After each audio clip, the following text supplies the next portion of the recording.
The flames of Qui-Gon Jinn's funeral pyre rose into the twilight sky of Naboo like a beacon visible to the Force itself.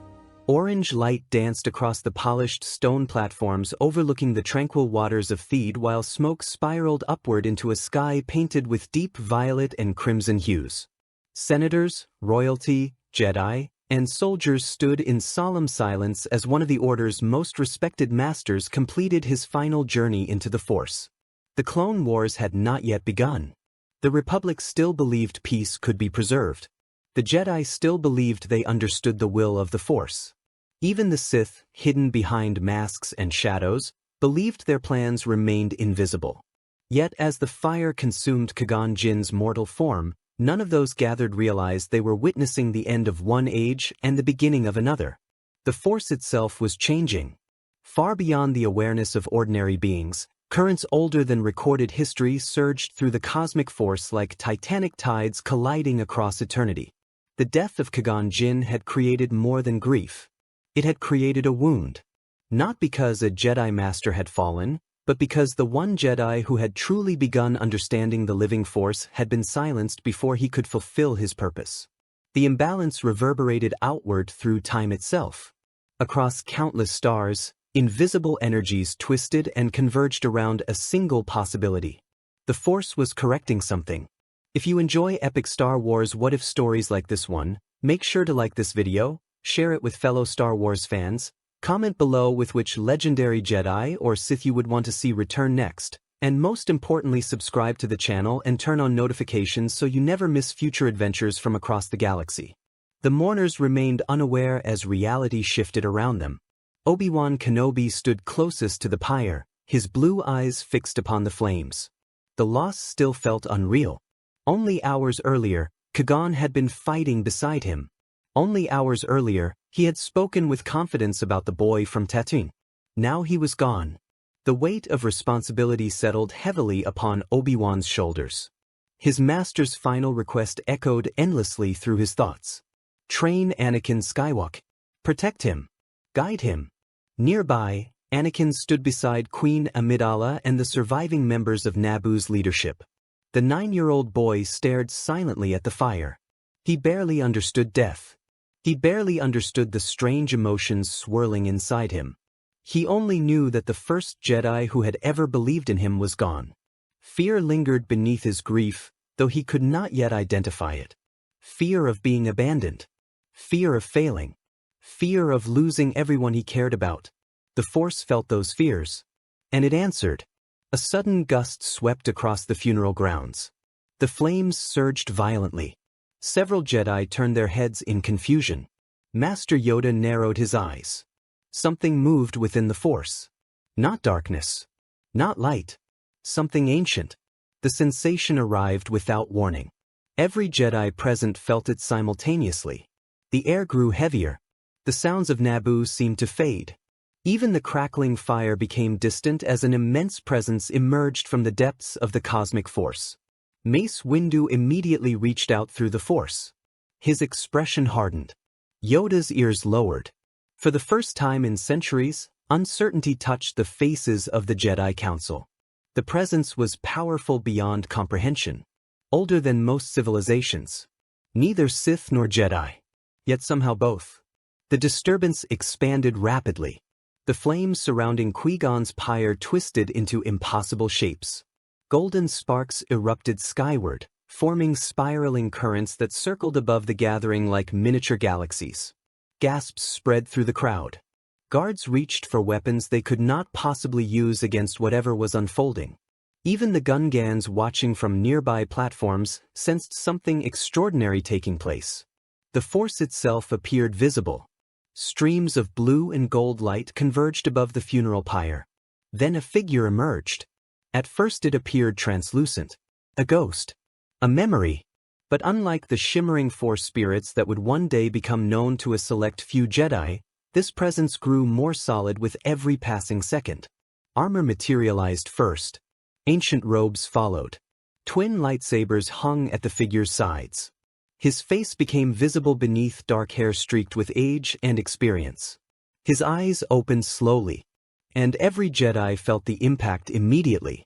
The newcomer possessed unimaginable strength in the Force. Not raw power alone. Understanding, wisdom, experience accumulated through lifetimes of conflict. The figure stepped forward from the swirling currents of light. The flames bent around him. The Force obeyed him. Silence consumed the funeral grounds. Even the wind stopped. For several long moments nobody moved. Nobody spoke. Because deep within every Jedi's instincts lay the recognition that they were standing before a legend. Though none alive knew his name. Only Yoda reacted differently. His eyes widened. Memories buried within ancient Jedi archives resurfaced. Stories so old most considered them myth. A warrior who had saved the Republic. A conqueror who had nearly destroyed it. A Jedi. A Sith. A Redeemer. A mystery. One name emerged from forgotten history. Revan, Yoda whispered. The word carried through the stunned silence. The ancient warrior turned toward him. A faint smile crossed his face. Master Yoda, he said calmly. Long have I wandered beyond life. Shock rippled through the gathering. Yoda rarely displayed surprise. Now he appeared genuinely shaken. Mace Windu immediately stepped forward. His hand rested near his lightsaber. The unknown figure noticed. His smile widened slightly. Still cautious, Revan observed. But the galaxy always needs cautious Jedi. Mace did not relax. Impossible, he said. Perhaps, Revan replied. His gaze shifted across the crowd. Then he saw Anakin. Everything changed. The moment their eyes met, the Force erupted. Not physically. Spiritually. Invisible shockwaves rippled through reality itself. Every Jedi staggered. Several dropped to one knee. Anakin gasped. Revan froze completely. Because he saw more than a child. He saw the future. For a brief instant, countless possibilities flooded his consciousness. He saw armies marching beneath Imperial banners. He saw Jedi temples burning. He saw a black-armored figure standing beside a throne of tyranny. He saw planets destroyed. Entire civilizations erased. Millions dying. The Force showed him Darth Vader. Then it showed him something else. Another future. A brighter future. One where the same child stood as a protector instead of a destroyer. One where balance truly emerged. One where darkness never claimed him. The difference between those futures rested upon a single factor. Guidance. Anakin looked frightened beneath the intensity of Revan's stare. The ancient Jedi quickly composed himself. But the realization remained. This child was indeed the chosen one. Qui-Gon had been right. Yet the Jedi Council would fail him. Revan already knew it. Because he had witnessed similar failures before. Thousands of years earlier. On worlds long forgotten. Among Jedi Masters equally convinced of their own wisdom. The Force had not restored him to save the galaxy. The Force had restored him to save Anakin Skywalker. Across the funeral grounds, the council members exchanged uneasy glances. Through the Force they sensed Revan's concern. They sensed his certainty. And none of them liked what they felt. For years the council had debated prophecies concerning the Chosen One. They questioned Anakin's future. They worried about his age, his attachments, his emotions. Many still doubted whether accepting him into the Order had been wise. Revan sensed those doubts immediately. And he disapproved. The ancient warrior slowly approached Anakin. Several Jedi shifted defensively. Revan ignored them. The boy stood frozen. You fear losing people, Revan said quietly. Anakin blinked. How do you know that? Because I once feared the same thing. The answer surprised everyone. Especially the council. Revan knelt slightly to meet the child's gaze. The fear itself is not your enemy. The Jedi Masters exchanged concerned looks. Already he was contradicting traditional teachings. The enemy, Revan continued, is allowing fear to decide your choices. Anakin listened carefully. Nobody had explained it that way before. Not even Qui-Gon. Something about Revan felt different. Older. Wiser. More honest. The Force seemed calmer around him. For the first time since Qui-Gon's death, the boy felt hope. Across the gathering, Yoda studied the interaction closely. His concerns deepened. because he understood exactly who Revan had been. A Jedi who challenged authority. A strategist who questioned doctrine. A warrior who walked dangerously close to darkness without being consumed. If Revan remained, the Council's influence over Anakin would change dramatically. Perhaps forever. Yet even Yoda could not deny the Force's message. Revan's return had not been an accident. Nothing this profound ever was. Far away on Coruscant, another presence felt the disturbance. Darth Sidious stood alone within his private chambers. His meditation ended abruptly. Yellow eyes snapped open. A chill moved through him. Something impossible had entered the galaxy. He could feel it. A presence neither Jedi nor Sith. Ancient. Powerful. Dangerous. Most disturbing of all, it seemed connected directly to the boy from Tatooine. Sidious rose immediately. Years of careful planning suddenly felt less secure. The future had changed. He could sense it. The path leading toward Darth Vader no longer appeared certain. New possibilities emerged. Possibilities he could not fully predict. For the first time since discovering Anakin Skywalker, genuine concern touched the Dark Lord of the Sith. Back on Naboo, the funeral ceremony had transformed into something entirely unprecedented. The Jedi Council knew they could not leave matters unresolved. Questions demanded answers. Revan's presence alone threatened centuries of assumptions regarding the Force. As the final flames died upon Qui-Gon's pyre, Yoda stepped forward. Much to discuss we have. Revan nodded. Yes. His gaze drifted once more toward Anakin. The boy noticed. And smiled. A simple gesture. Yet it carried enormous significance. Because for the first time since his arrival among the Jedi, someone truly understood him. Not as a prophecy. Not as a weapon. Not as a danger. As a person. Revan returned the smile. Then he turned toward the Council. Storm clouds gathered in the distance beyond Naboo's peaceful horizon. Thunder rumbled softly across the evening sky. The Clone Wars had not yet begun. Palpatine's rise remained hidden. The Republic still stood strong. But history had already changed. An ancient legend had returned. The Chosen One had found a mentor. And somewhere within the Force, destiny itself began rewriting the future.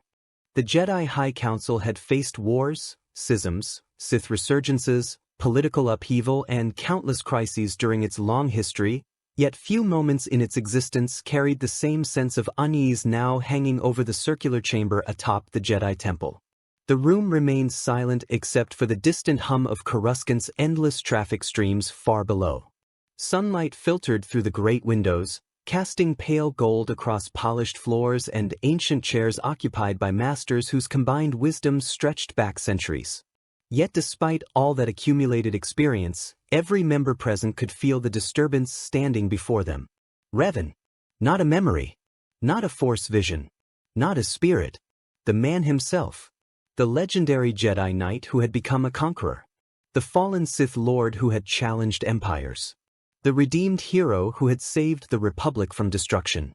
The warrior philosopher whose life had defied every category the Jedi Order believed possible. His presence filled the chamber without effort. Not through intimidation. Not through aggression. Simply through certainty. The Force moved around him in ways that felt unfamiliar even to the oldest masters.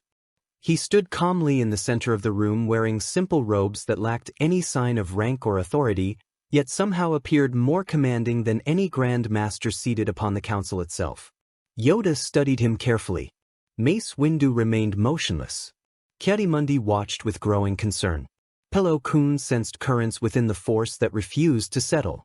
Even Obi-Wan Kenobi, standing near the chamber entrance, found himself struggling to reconcile the stories he had learned with the reality before him. And through it all, young Anakin Skywalker sat silently near the rear of the chamber, observing everything. The boy had never witnessed anything like this. Every Jedi he had ever encountered treated the Council with absolute reverence. Masters spoke carefully in this room. Knights measured every word. Padawans rarely spoke unless addressed. Revan seemed entirely uninterested in such traditions. The silence stretched longer. Finally Mace Windu broke it. The Council has reviewed the circumstances surrounding your appearance. Revan nodded once. And what conclusion have you reached? The Force has returned you for reasons unknown. A faint smile touched Revan's face. That is not a conclusion. That is an observation. The remark generated visible irritation among several council members. Windu's expression hardened. You stand before the governing body of the Jedi Order. And you sit before a man who witnessed the consequences of its failures. The temperature in the chamber seemed to drop. Obi-Wan felt tension ripple through the room instantly. Anakin leaned forward. For the first time in his life, someone was speaking to the council without fear. The effect was mesmerizing. Yoda finally spoke. Failures, you believe there were? Revan turned toward the ancient Grand Master. I know there were. His voice remained calm, measured, controlled. Yet every word landed with startling force. I have watched the Jedi repeat the same mistakes across generations. I have seen brilliant students driven away because the Order feared what it could not control. I have seen wars allowed to grow because leaders preferred doctrine to action. I have seen the Council confuse wisdom with caution so many times that entire civilizations paid the price. Several masters shifted uncomfortably. The criticism struck close to wounds many preferred not to acknowledge. The Jedi preserve peace, Ki-Adi-Mundi responded. Revan's eyes moved toward him. No. The Jedi respond to chaos after peace has already failed. The statement hung heavily in the chamber. Because deep down, many knew there was truth within it. The Clone Wars themselves stood as evidence. For years corruption had spread throughout the Republic. For years systems had grown dissatisfied. For years warnings had accumulated. Yet the Order had done little beyond observation. Now the galaxy burned. And thousands died daily. Revan slowly began walking across the chamber. No master attempted to stop him. The Jedi tell themselves they are guardians of peace. His gaze swept across the council. But peace is not maintained through passivity. Another pause. Peace requires understanding people. His attention settled briefly upon Anakin. Understanding fear. Then Obi-Wan. Understanding love. Then Yoda. Understanding loss. Finally Windu. And understanding power. The Force itself seemed to stir. Several masters exchanged uncertain glances. Because this conversation was no longer political. It was philosophical. And far more dangerous. The code exists for a reason, Windu said. It does. Revan nodded. Unfortunately, many of you have forgotten what that reason is. The chamber fell silent once more. Anakin could scarcely believe what he was hearing. Every lesson he had received emphasized obedience to the code. Respect for tradition. Acceptance of council decisions. Yet Revan spoke as though none of those things were sacred. As though they were tools. Useful when necessary. Disposable when harmful. The idea fascinated him. And that frightened Obi-Wan. Because he could already see the effect this conversation was having. Anakin was listening. Really listening. The boy's attention had become absolute. Revan sensed it too. Without looking directly at him, he continued. The Jedi Code was never meant to imprison emotion. Several council members stiffened immediately. It was meant to prevent emotion from controlling us. His gaze moved back toward Yoda. Those are not the same thing. For the first time, uncertainty flickered through portions of the council. Because once again his words contained uncomfortable truth. The Jedi taught emotional restraint. But over centuries restraint had slowly evolved into suppression. Fear of attachment had become fear of connection. Fear of loss had become avoidance of love itself. And many masters no longer recognized the difference. Revan stopped walking. I have walked both paths. His voice carried quiet authority. I embraced attachment. The Force shifted. I lost everything. Another shift. I embraced power. Dark memories stirred beneath the surface. I became a monster. Even the air felt heavier. Then his expression softened slightly. And yet redemption remained possible. The statement resonated deeply through the chamber. Especially for Obi-Wan. Especially for Yoda. Because redemption stood at the very heart of Jedi belief. The possibility that no being was beyond saving. The possibility that light could return. Revan embodied that truth, which made dismissing him increasingly difficult. "You speak as though our teachings are flawed," Windu said. Revan met his gaze directly. "They are incomplete." That answer surprised everyone, even Windu, because it lacked hostility. It lacked condemnation. It sounded instead like disappointment. A teacher criticizing students who should know better. The Force encompasses all living things. Revan spread his hands slightly. Anger. Grief. His eyes narrowed. You cannot understand life while rejecting half of what life contains. The statement struck Anakin with extraordinary force, because he had spent years struggling against exactly that contradiction. The Jedi told him not to fear, yet he feared losing people. The Jedi told him not to become attached, yet he loved his friends. The Jedi encouraged compassion, yet discouraged the relationships that created compassion. None of it had ever made complete sense. And now someone was finally saying it aloud. Across the room, Obi-Wan noticed the growing intensity in Anakin's expression. Concern tightened within him. Not because Revan was entirely wrong, but because truth could be just as dangerous as lies. Especially for someone like Anakin. Someone powerful. Someone emotional. Someone still searching for his place. Yoda sensed it as well. His ancient eyes shifted briefly toward the boy. The future trembled. Possibilities branching endlessly. Some bright, many dark. The Force remained uncertain. And at the center of every vision stood Anakin Skywalker. Revan slowly turned toward him. For the first time since entering the chamber, he addressed the boy directly. "Tell me something." Anakin blinked. Every master in the room immediately focused upon him. The sudden attention felt overwhelming. Yet he answered, "Yes." "What are you afraid of?" The question struck like a physical blow. Silence followed instantly. Anakin opened his mouth, then closed it. No Jedi Master had ever asked him that. Not truly. They sensed fear. They warned against fear. They lectured about fear. But nobody had ever simply asked, "What are you afraid of?" Images flooded his mind. His mother. Separation. Failure. Loneliness. Plus, the nightmares that still haunted him. The futures he feared but could not explain. The answer refused to come. Not because he lacked one. Because there were too many. Revan nodded slightly, as though understanding. Then he turned back toward the council. "That." His voice remained calm. "That is your greatest failure." Several masters frowned. Revan continued. "You teach students how to hide fear." The word struck hard. "But you rarely teach them how to confront it." Nobody answered. Because again there was truth buried within the criticism. The Jedi encouraged detachment, control, discipline. Yet genuine understanding of emotion often received less attention. Revan's gaze swept across the room.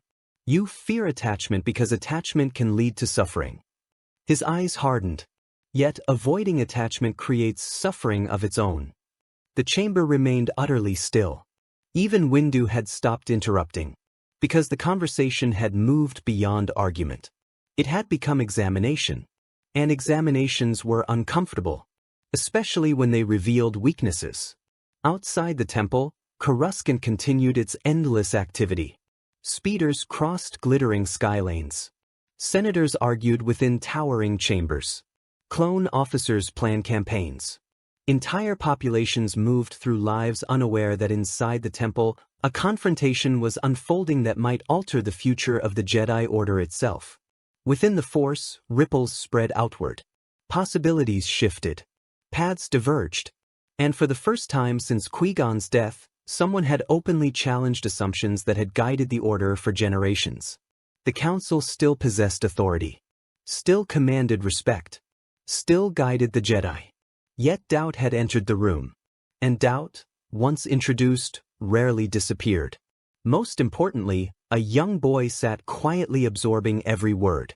Anakin Skywalker had arrived expecting another lecture. Instead he had witnessed something entirely different. He had watched a Jedi challenge masters, challenge tradition, challenge certainty itself. And somewhere deep within him, questions that had existed for years suddenly found a voice. The Council did not yet realize the true danger. Revan was not attacking the Order. He was forcing it to look into a mirror.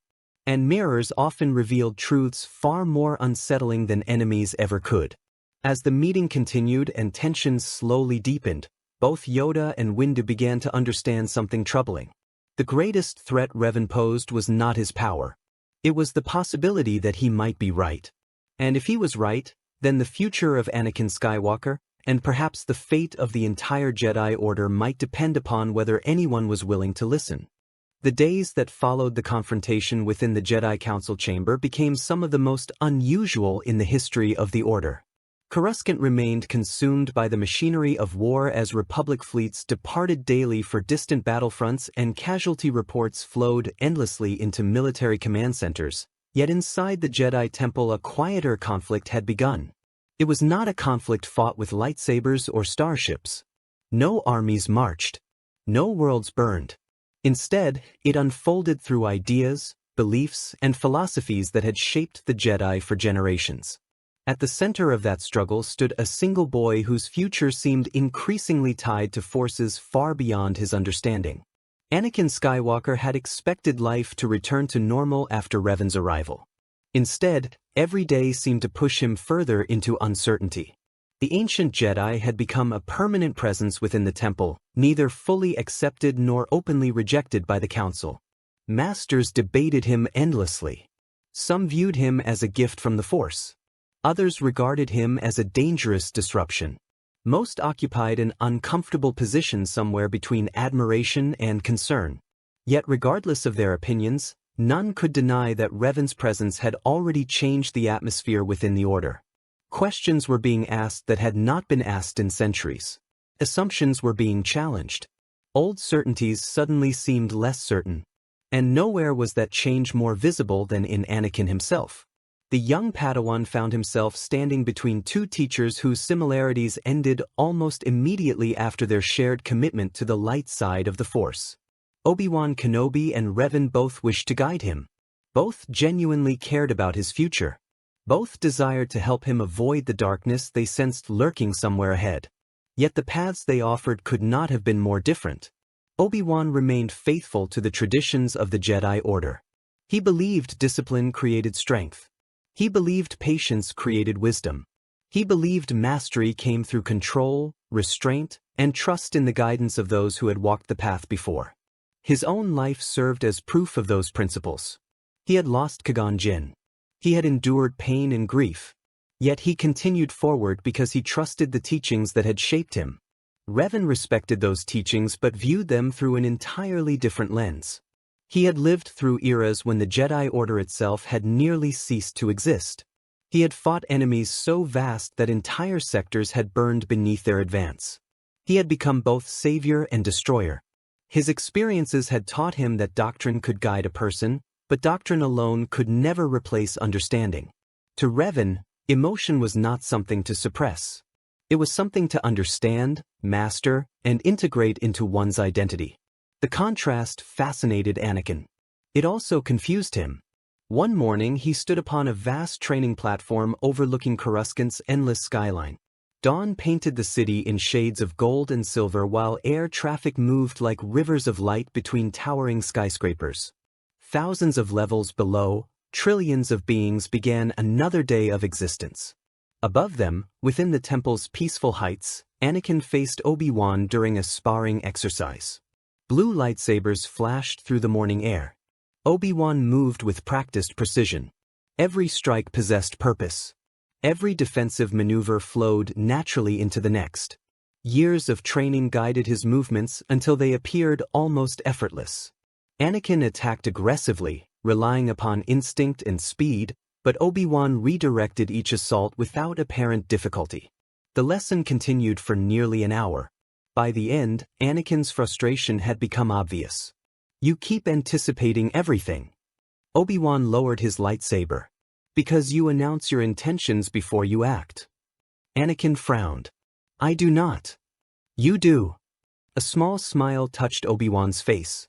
You allow your emotions to move ahead of your actions. The young Padawan crossed his arms. And that's bad. Obi-Wan considered his answer carefully. Not bad. Dangerous. The distinction mattered. Anakin recognized that. Yet it still left him dissatisfied. Obi-Wan noticed. The Force flows most clearly through a calm mind. Anakin stared toward the distant skyline. What if your mind isn't calm?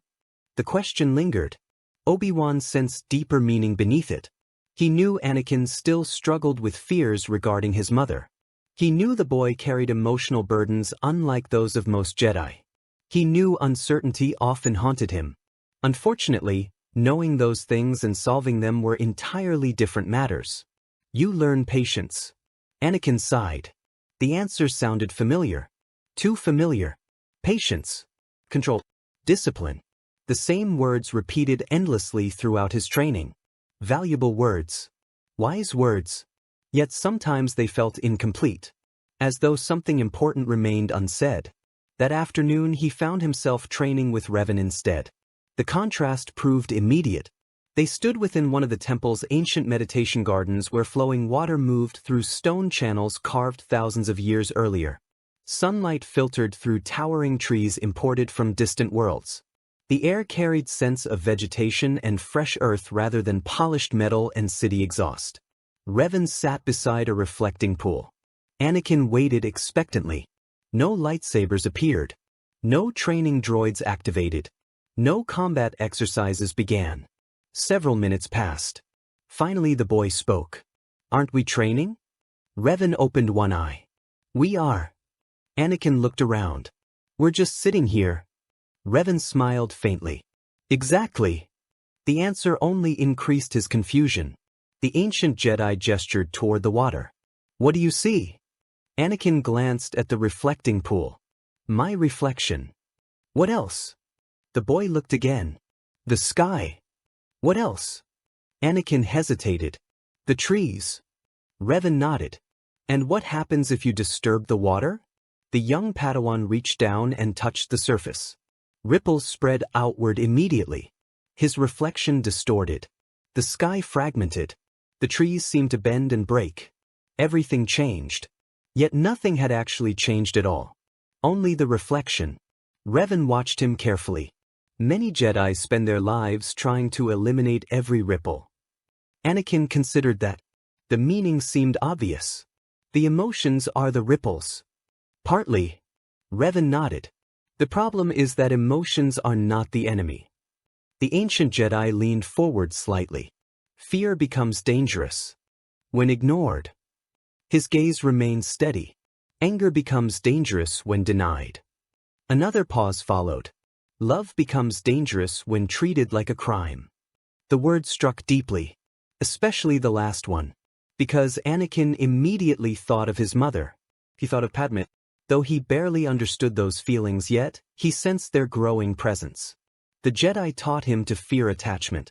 Revan seemed to view attachment differently. Not as weakness. Not as corruption. But as something requiring understanding. The distinction fascinated him. What if emotions take control? Anakin asked. Then you have failed to understand them. The answer felt surprisingly simple, yet also profound. Revan rose to his feet. The Force does not demand that we become machines. He gestured toward the garden. It demands honesty. The lesson continued throughout the afternoon. Not through lectures. Not through formal instruction. Through questions. Observations. Conversations. By sunset, Anakin found himself thinking differently than he had that morning. Not abandoning Obi-Wan's teachings, but examining them from new angles. That worried Obi-Wan greatly. Not because Revan was corrupting the boy. Far from it. The problem was that many of Revan's arguments possessed merit. Obi-Wan could not simply dismiss them. The realization troubled him more than he cared to admit. Late that evening he walked through one of the temple's quieter corridors. Lights glowed softly against ancient stone walls while distant sounds echoed from meditation chambers and training halls. Eventually, he discovered Revan standing before a massive window overlooking the city. For several moments neither man spoke. Coruscant stretched endlessly before them. A sea of light. A monument to civilization. A reminder of how much depended upon the Jedi's choices. You are changing him. Revan continued looking outward. So are you. Obi-Wan frowned slightly. You know what I mean. The older Jedi nodded. Yes. Silence returned. The tension between them felt less hostile than before. Not friendship. Not yet. Something more complicated. Two teachers attempting to guide the same student. Two men trying to honor Qui-Gon's final wish. You think I'm failing him? Revan finally turned. No. The answer surprised Obi-Wan. I think you care about him. Another pause followed. And that matters. The sincerity in Revan's voice made the statement difficult to dismiss. You disagree with much of what I teach. I disagree with much of what the Order teaches. Revan's expression softened slightly. But you are not the Order. The distinction mattered. Obi-Wan understood that. Yet uncertainty remained. He trusts you. Revan nodded. As he should trust you. The response caught Obi-Wan off guard. For all his criticism of the Council, Revan had never attempted to replace Obi-Wan. Never attempted to undermine their bond. Instead he seemed determined to strengthen it. The realization altered something fundamental. Perhaps the ancient Jedi was not trying to create division. Perhaps he genuinely believed Anakin needed both perspectives. The thought lingered long after their conversation ended. Meanwhile, elsewhere within the temple, Anakin sat alone in meditation. Or at least he attempted meditation. His thoughts refused to settle. Too much had changed. Too many questions remained unanswered. Obi-Wan taught discipline. Revan taught understanding. Obi-Wan emphasized trust in the Force. Revan emphasized responsibility within the Force. Neither philosophy seemed entirely wrong. Neither seemed entirely complete. For the first time, Anakin realized that wisdom might not come from choosing one path over another. Perhaps true wisdom came from understanding both. The possibility excited him. It also frightened him. Because balancing opposing truths proved far more difficult than simply obeying instructions. Deep within the Force, currents continued shifting. The future remained uncertain. Yoda sensed it during meditation. Mace Windu sensed it during quiet moments of reflection. Even Darth Sidious, hidden behind the mask of Chancellor Palpatine, sensed subtle changes occurring around the Chosen One. Something was different. Anakin's growth no longer followed expected patterns. The boy still possessed fear.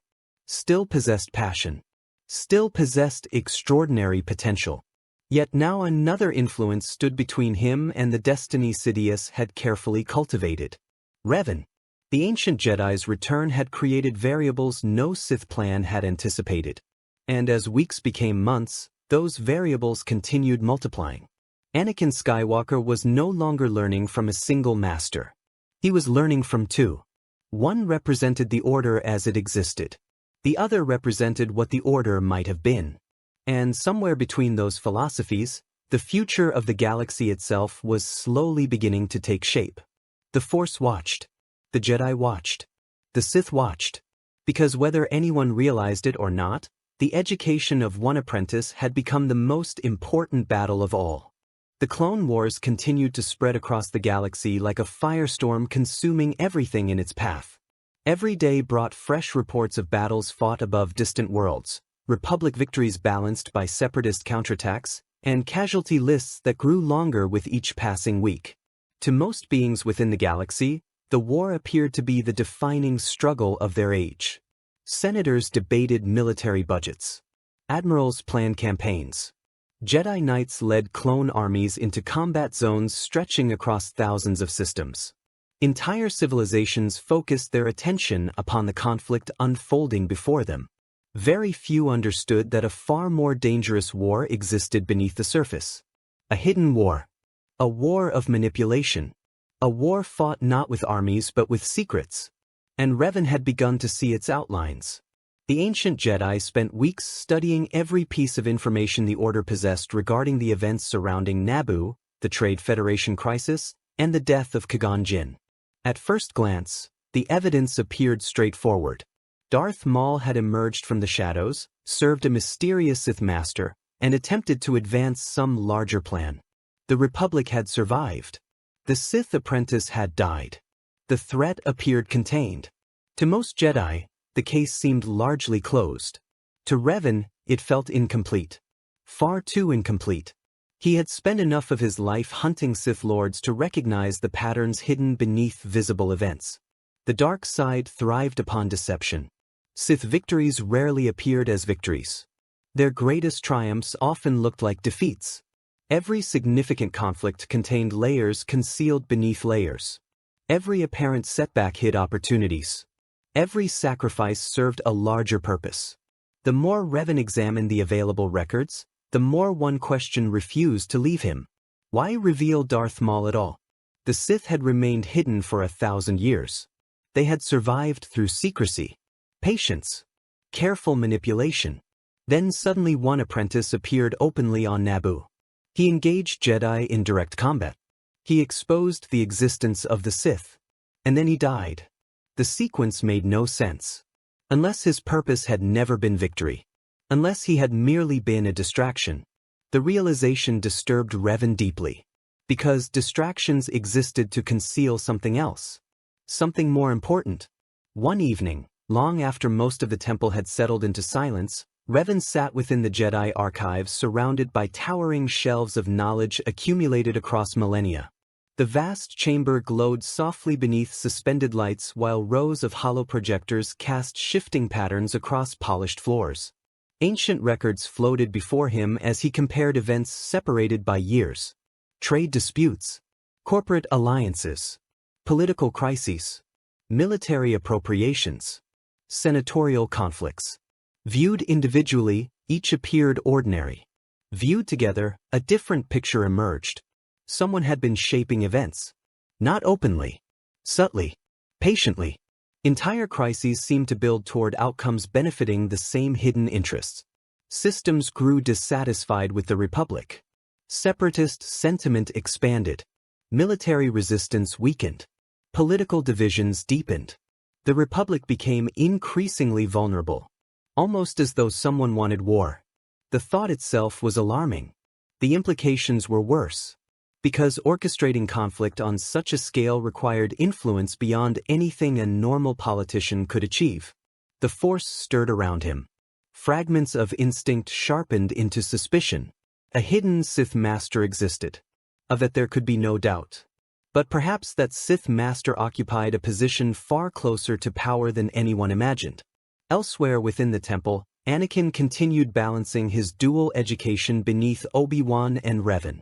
The contrast between their teachings remained striking, yet something unexpected had begun occurring. Rather than pulling him in opposite directions, their philosophies increasingly complemented one another. Obi-Wan taught discipline. Revan taught understanding. Obi-Wan emphasized patience. Revan emphasized awareness. Obi-Wan focused upon self-control. Revan focused upon self-knowledge. Together, the lessons created a foundation neither could have built alone. Anakin himself had begun noticing changes. His connection to the Force felt stronger. Clearer.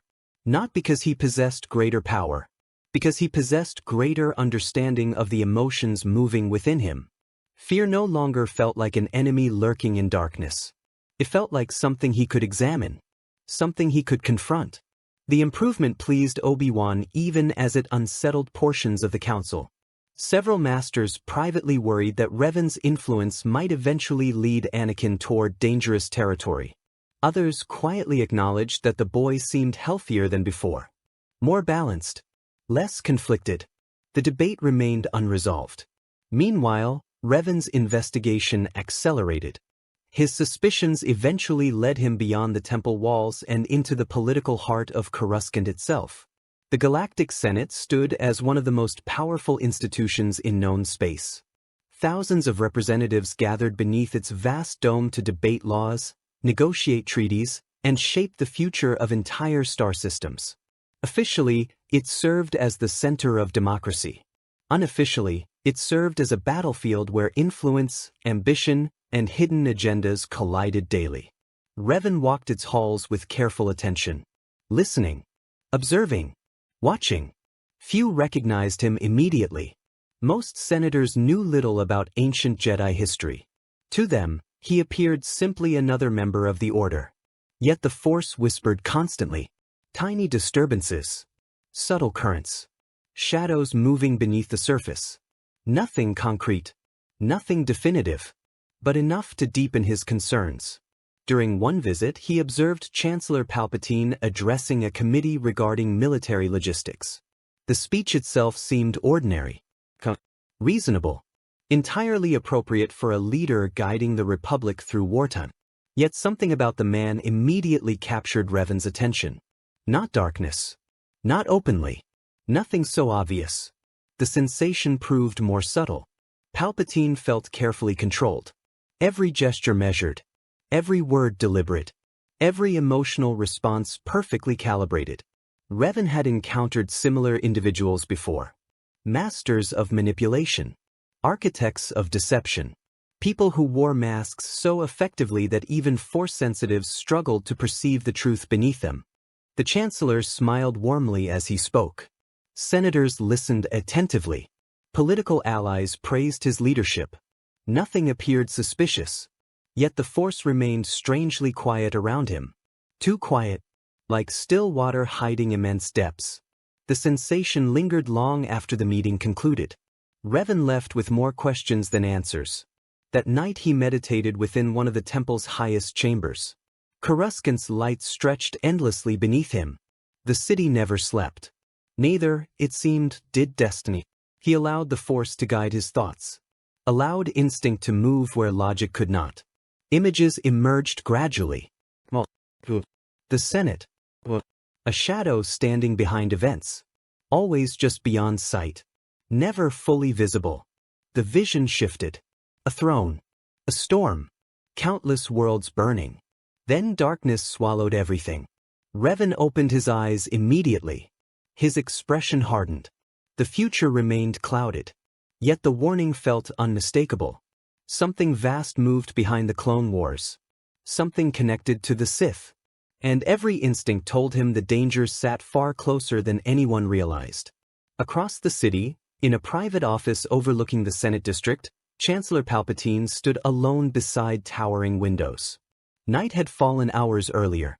Traffic streams illuminated the darkness like rivers of gold. The Sith Lord sensed disturbance. Not physical disturbance. Something more subtle. Someone was searching. Someone dangerous. His thoughts turned immediately toward Revan. The ancient Jedi represented a problem unlike any he had previously encountered. Yoda possessed wisdom. Windu possessed strength. Obi-Wan possessed skill. Yet all of them remained products of the modern order. Predictable. Manageable. Bound by expectations. Revan was different. Revan understood the Sith. Not as distant enemies. As a former Sith Lord himself. That experience created risks. The Chancellor stared into the darkness.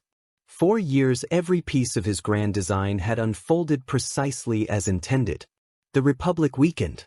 The war expanded. Anakin matured. The Jedi grew increasingly dependent upon military authority. Everything advanced toward a future only he could see. Now uncertainty had entered the equation. A single variable. A single returned Jedi. Yet sometimes one variable proved sufficient to alter everything. Palpatine's smile faded. For the first time since Naboo, genuine caution entered his calculations. Back within the temple, events moved toward an inevitable collision. Revan shared portions of his findings with Obi-Wan. Not conclusions. Suspicions. Patterns. Questions. The younger Jedi listened carefully. Initially skeptical, he gradually found himself unable to dismiss the concerns. Too many coincidences existed. Too many convenient developments. Too many outcomes favoring unseen interests. The possibility that someone manipulated both sides of the war seemed absurd, yet increasingly plausible. "What are you suggesting?" Obi-Wan eventually asked. Revan looked toward Coruscant's distant skyline. "I'm suggesting that Darth Maul was never the real threat." The statement settled heavily between them. Obi-Wan remembered Naboo vividly. Qui-Gon's death. The duel. The victory that had felt so important. Had it truly been irrelevant? Had Maul simply served another purpose? The thought chilled him. Because if Revan was correct, then the Sith had sacrificed an apprentice merely to advance a larger plan. Exactly the sort of strategy ancient Sith lords favored. Exactly the sort of strategy modern Jedi rarely anticipated. Days later, Revan expanded his investigation further. He reviewed military deployments, senatorial voting records, corporate transactions, confidential intelligence reports. Each piece alone seemed insignificant. Together they formed a pattern impossible to ignore. The Republic and Separatists appeared locked within a war neither side truly benefited from. Resources vanished. Populations suffered. Institutions weakened. Yet someone gained power from the chaos. Someone positioned near the center of government. Someone patient enough to orchestrate events over decades. The realization brought him dangerously close to the truth. Not close enough. Not yet. But closer than Darth Sidious preferred. The Force reflected the growing tension. Yoda sensed gathering storms. Mace Windu felt unease spreading through future visions. Even Anakin noticed subtle changes in the adults around him. More meetings. More discussions. More concern. Though nobody explained the situation fully, he understood something important. Revan had found something. Something significant. Something dangerous. And somewhere within the shadows of Coruscant, the hidden Sith Lord understood exactly the same thing. For years Darth Sidious had operated beyond suspicion. Invisible. Untouchable. Patient. Now, for the first time, another mind had begun tracing the outline of his grand design. The ancient Jedi did not yet know the name of the enemy. He did not yet know where the enemy stood. He did not yet possess proof. But he was moving steadily toward answers. And as the distance between hunter and hunted continued shrinking, the future of the Republic hung increasingly in the balance. Because hidden behind Senate speeches, military briefings, and political ceremonies, a dark truth waited to be uncovered. A truth capable of shaking the galaxy itself. And Darth Sidious had never tolerated those who came too close to discovering it. The Jedi Temple stood at the center of Coruscant like a monument to ideals that had endured for thousands of years. Its towers rose above the endless cityscape, gleaming beneath sunlight during the day and glowing softly against the sea of artificial lights at night. Within its halls, generations of Jedi had studied the Force, mastered discipline, and prepared themselves to serve the Republic. To most members of the Order, the temple represented everything a Jedi needed to understand the galaxy. It was a place of wisdom, learning, and tradition. To Revan, it was also a prison. Not a prison built from stone or durasteel, but a prison of perspective. As the weeks passed following his growing suspicions about the hidden Sith influence within the Republic, Revan became increasingly concerned about another problem. Anakin Skywalker was learning the Force. He was learning discipline. He was learning combat techniques, diplomacy, meditation, and the countless lessons expected of a Jedi apprentice. Yet he was learning almost all of it from within the walls of institutions. The temple, the Senate, military briefings, council chambers, formal environments where people spoke about the galaxy rather than experiencing it. Revan had seen this problem before. The Jedi Order often studied suffering from a distance. They debated crises. They analyzed conflicts. They discussed populations. Yet too often they forgot what life actually felt like for ordinary beings struggling beneath those discussions. If Anakin was truly destined to become one of the most powerful Force users in history, then he needed more than instruction. He needed perspective. One morning, shortly after returning from another investigation into suspicious Senate activity, Revan approached Obi-Wan with a proposal that immediately created concern. The younger Jedi listened carefully as Revan explained his intentions. The ancient Jedi wanted to take Anakin away from Coruscant for an extended journey across multiple frontier systems.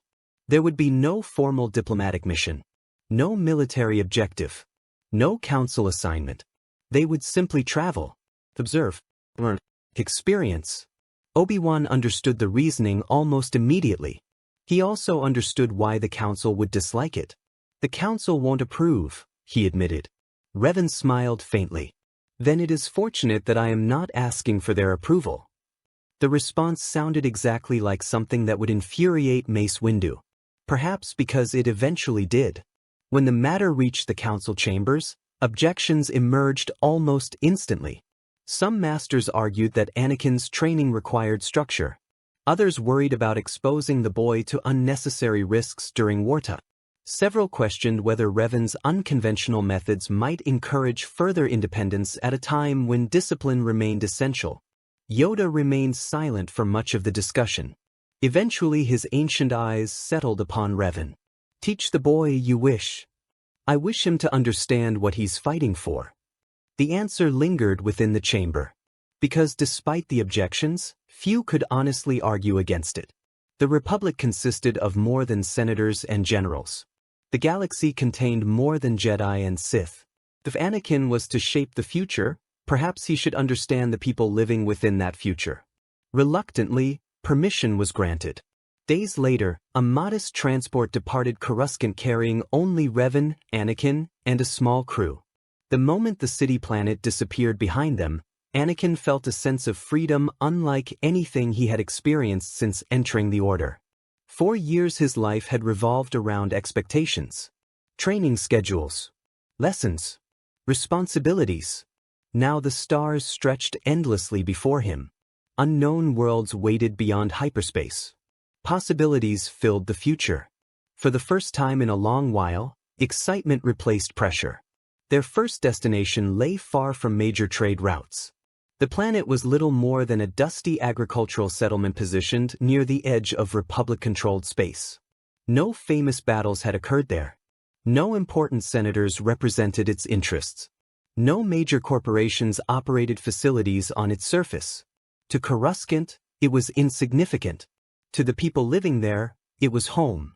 Anakin quickly discovered that frontier life differed dramatically from anything he had known inside the Republic's capital.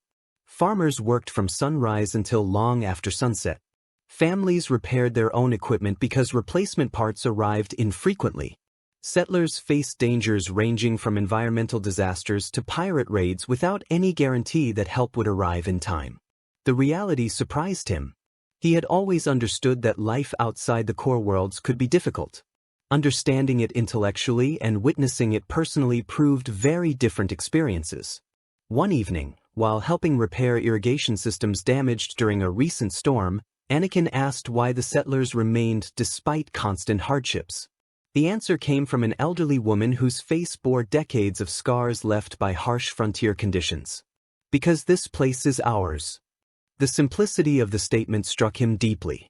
Not wealth, not power, not comfort, ownership, belonging. The people endured hardship because they loved something larger than themselves. Later that night, beneath skies filled with unfamiliar constellations, Revan explained the lesson. The Jedi often speak about protecting the Republic. Anakin nodded. "They do." Revan gestured toward the distant settlement. "That is what the Republic actually is." The realization settled into Anakin's thoughts. The Republic was not the Senate, not politicians, not military fleets. It was people. Ordinary people. People whose names history would never remember. People whose lives still mattered. Their journey continued. Over the following months, they visited dozens of worlds scattered throughout the Outer Rim. Each destination revealed another aspect of the galaxy hidden from the perspectives of Coruscant. They spent time among clone troopers stationed on isolated outposts where battles rarely appeared in official reports. Anakin had encountered clones before, but usually as soldiers participating in military operations. Living alongside them revealed something different. They were men, not simply soldiers.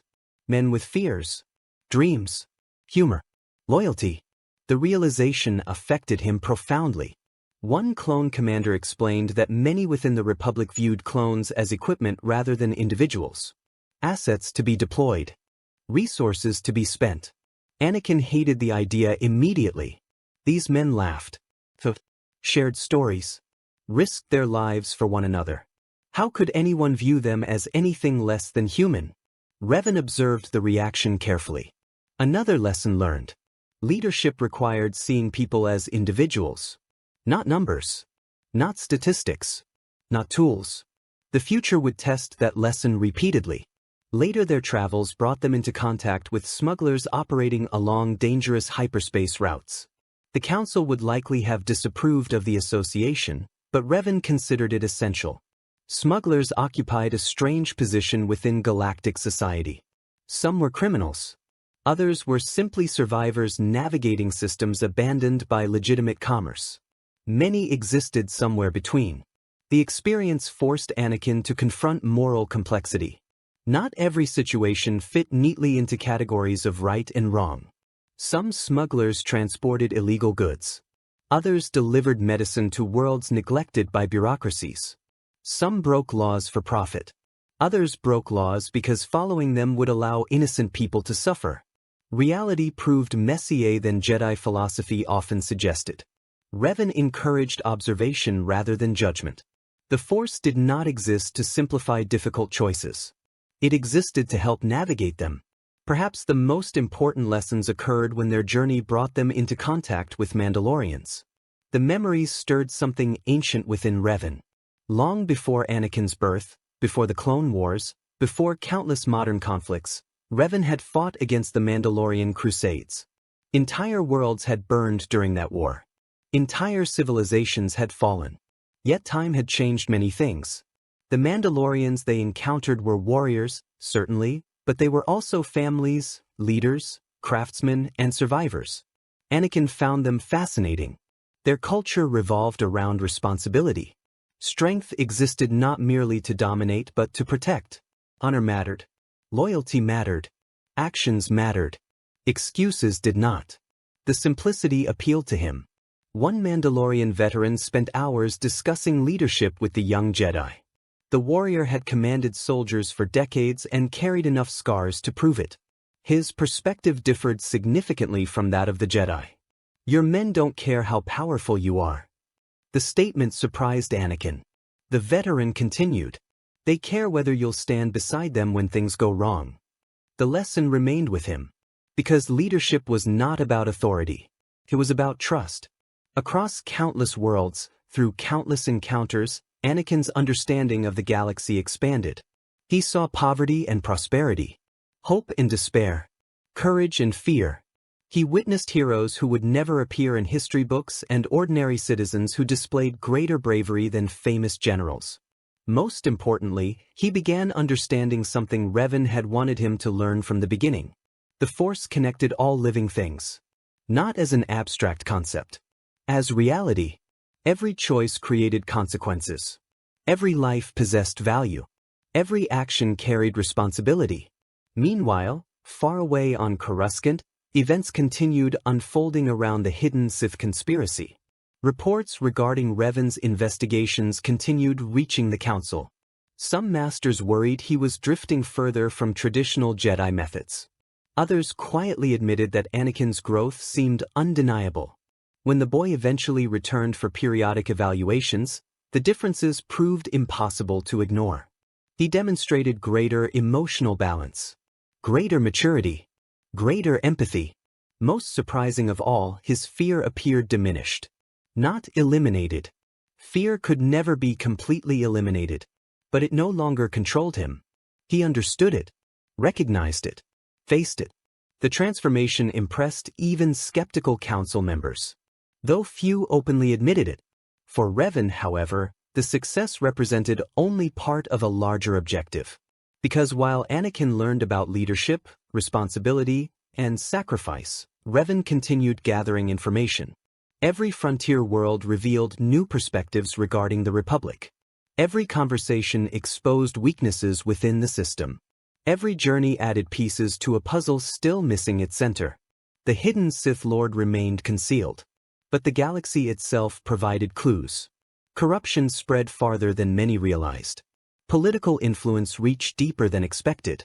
Systems increasingly complained about Senate failures. The Republic appeared strong from a distance. Up close, fractures became visible. Dangerous fractures. Fractures someone had likely spent years creating deliberately. As their travels eventually brought them back toward the core worlds, Anakin found himself looking at the galaxy differently than before. The stars no longer represented distant points of light.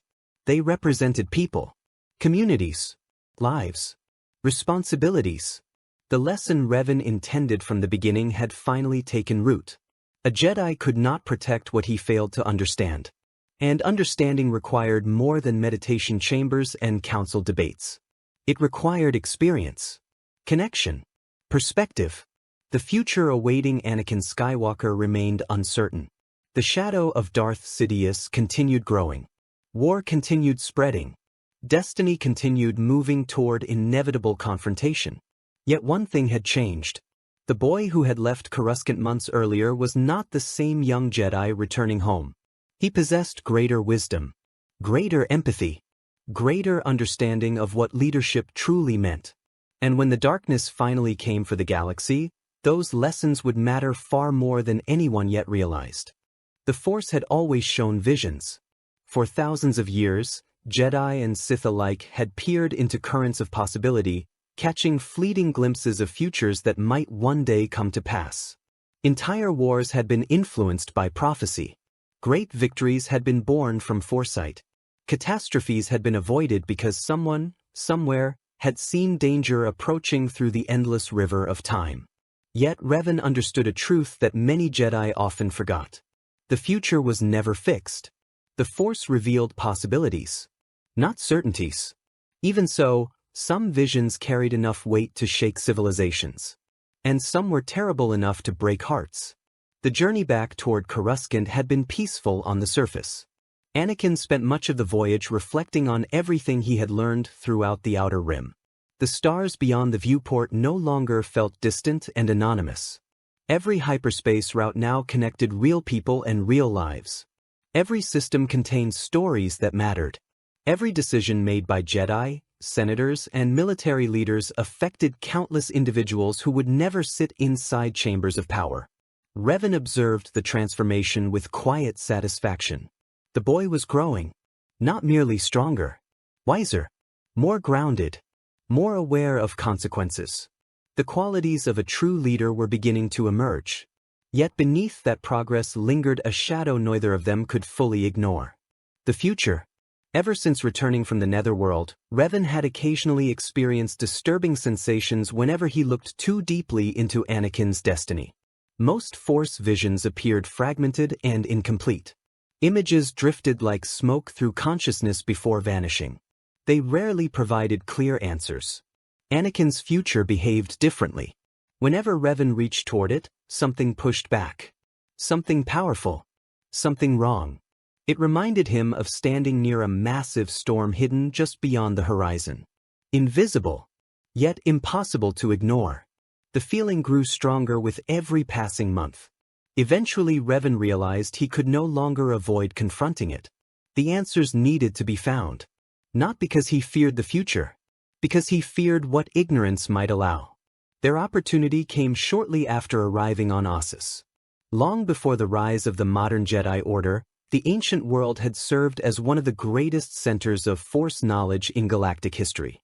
Though countless conflicts had scarred its surface over the centuries, remnants of forgotten temples still survived among mountains and forests untouched by modern civilization. Many secrets rested beneath its soil. Secrets older than the Republic itself. Secrets older than the Council. Secrets that even Yoda had never fully explored. Revan knew the world well. Fragments of his own history remained connected to the planet. Ancient rituals preserved there dated back to eras when Jedi understood the Force very differently than they did now. It was among those ruins that he chose to seek answers. Anakin followed him through towering stone corridors carved by civilizations that had vanished thousands of years earlier. Massive statues lined the pathways, their weathered faces staring silently toward the stars. Moss covered ancient walls. Sunlight filtered through broken ceilings. Wind carried the scent of rain and distant forests through chambers forgotten by modern history. The place felt alive. Not physically. Spiritually. The Force flowed through every stone. Every shadow. Every memory. Anakin sensed it immediately. This place feels different. Revan nodded. Because it remembers. The response left Anakin puzzled. Revan did not elaborate. Some truths required experience rather than explanation. Deep within the ruins they eventually reached an ancient meditation chamber hidden beneath the mountains. Massive circular walls surrounded a central platform covered in symbols older than most known languages. Crystals embedded throughout the structure glowed faintly despite their immense age. The force pulsed there like a heartbeat. Steady, ancient, endless. Revan stepped onto the platform. Anakin followed. "What are we doing?" Revan remained silent for several moments. Then he answered honestly. "Looking at the future." The words immediately created unease. Few subjects made Jedi more cautious than prophecy. The future was dangerous territory, because seeing something often changed how people behaved, and changing behavior changed outcomes. The paradox had trapped countless Force users throughout history. Yet Revan believed they had reached a point where avoiding the future carried greater risk than confronting it, especially given what he already suspected. The ritual began slowly. Both Jedi entered deep meditation. The ancient chamber responded immediately. Energy flowed through the crystals. Light spread across forgotten symbols. The Force intensified around them until reality itself seemed to blur. Anakin felt his consciousness drifting. The physical world faded. Time lost meaning. Past and future began intertwining. Then the visions came. At first they appeared harmless. Simple possibilities. Different paths.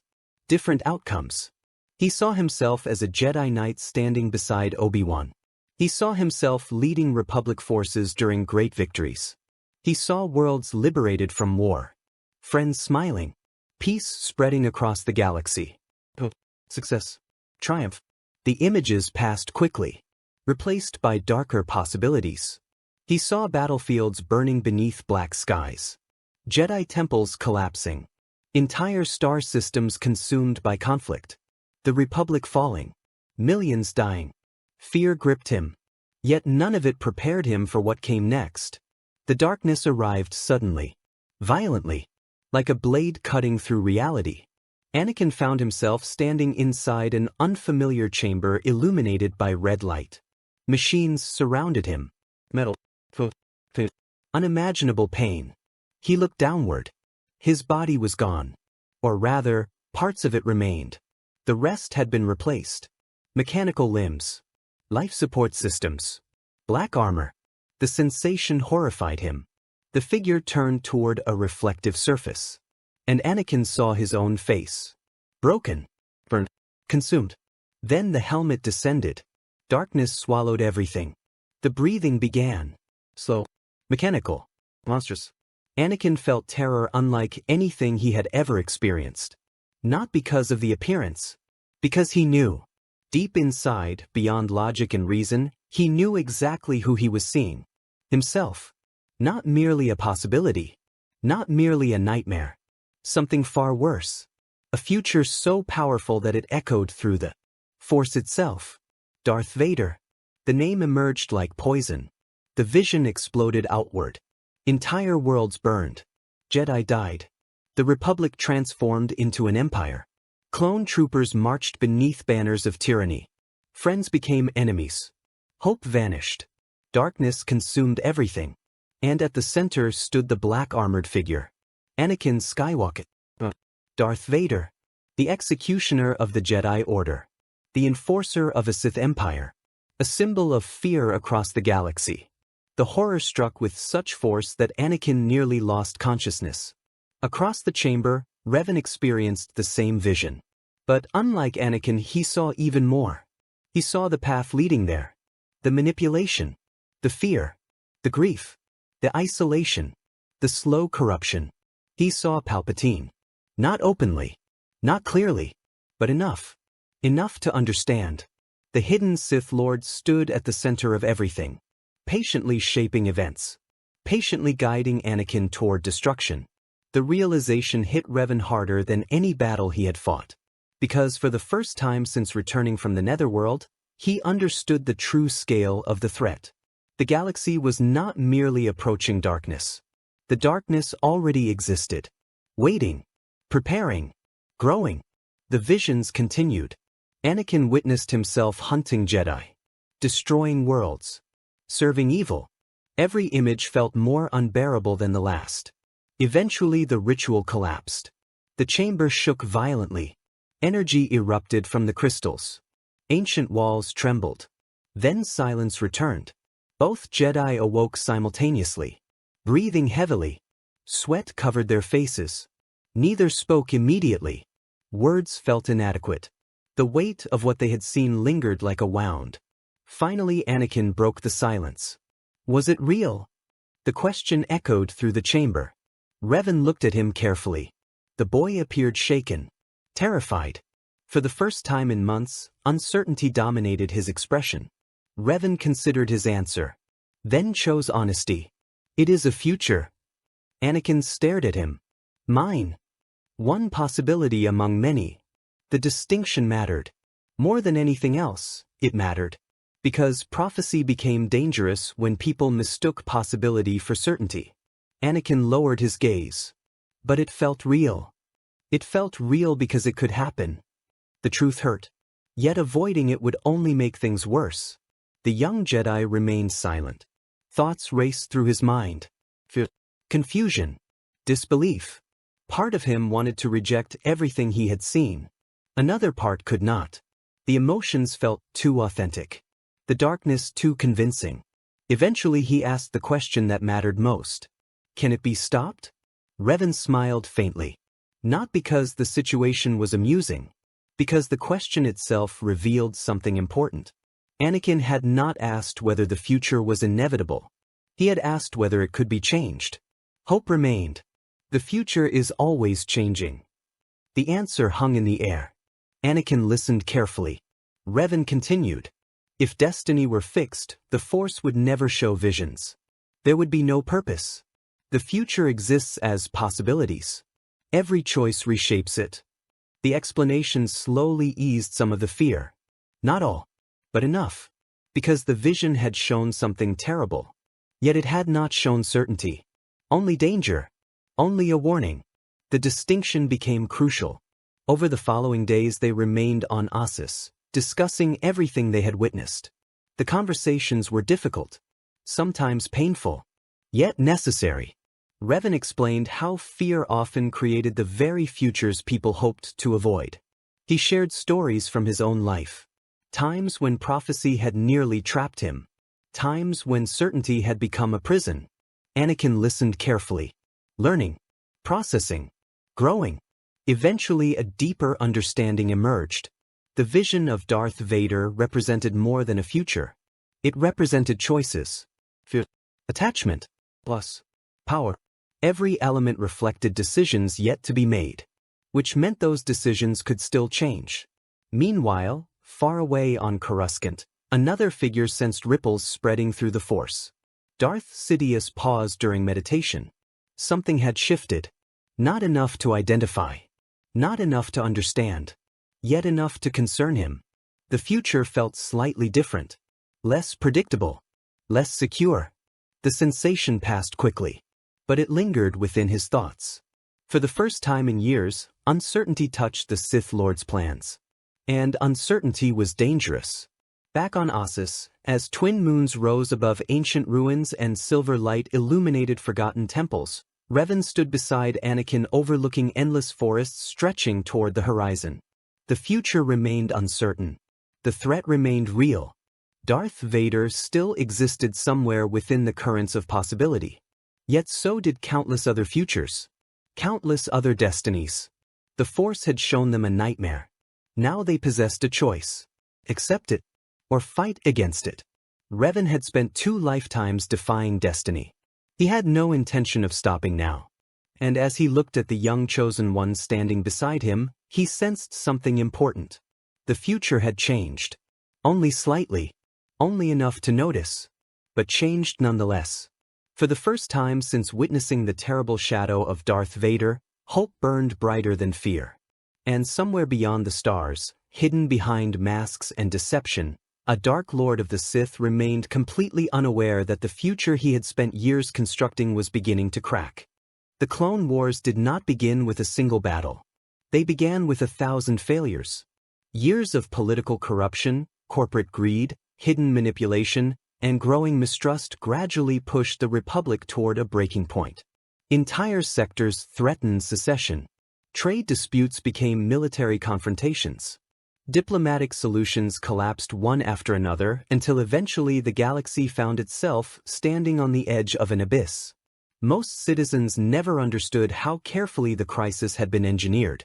Most never realized that invisible hands had spent years arranging every piece upon the board. But Revan understood, perhaps better than anyone alive. He had witnessed civilizations destroy themselves before. He had seen fear transformed into policy. Seen good people manipulated into supporting disastrous decisions. Seen wars justified by noble intentions before becoming engines of endless suffering. And as tensions between the Republic and Separatists reached their final breaking point, the ancient Jedi found himself increasingly disturbed by the direction the Order was taking. Because while politicians debated military budgets and senators argued over emergency powers, the Jedi Council had already begun preparing for war. Not peace. The distinction mattered. It mattered more than anyone seemed willing to admit. The discovery of the clone army on Kamino shocked the galaxy. Millions of genetically engineered soldiers had somehow been created in secret, ready for deployment at precisely the moment the Republic found itself facing a military crisis. Most senators viewed the clones as a miracle. Military leaders viewed them as salvation. Even many Jedi accepted the development as an unfortunate necessity. Revan viewed it differently. He saw warning signs. Too many warning signs. The timing was impossible. The circumstances were suspicious. And perhaps most troubling of all, almost nobody seemed interested in asking difficult questions. An army appeared from nowhere. An army bred for obedience. An army designed specifically for war. Yet rather than investigate the mystery, the Republic simply embraced it. The situation reminded Revan of countless historical disasters. Civilizations often accepted dangerous solutions when fear clouded judgment. And fear was spreading rapidly throughout the galaxy. The Battle of Geonosis changed everything. Thousands died. The Republic officially entered open conflict. The Clone Wars began. Across Coruscant, celebrations erupted as news spread that the Jedi and clone forces had secured victory against the Separatists. Citizens filled streets.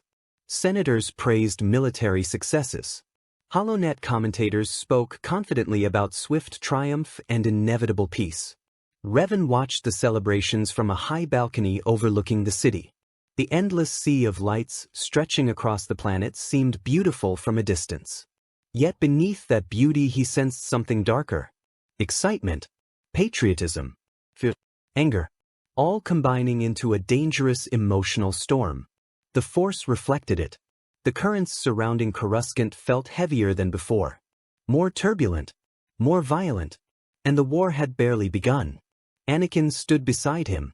No longer the uncertain boy who had attended Qui-Gon's funeral years earlier. The young Jedi had matured considerably under the combined guidance of Obi-Wan and Revan.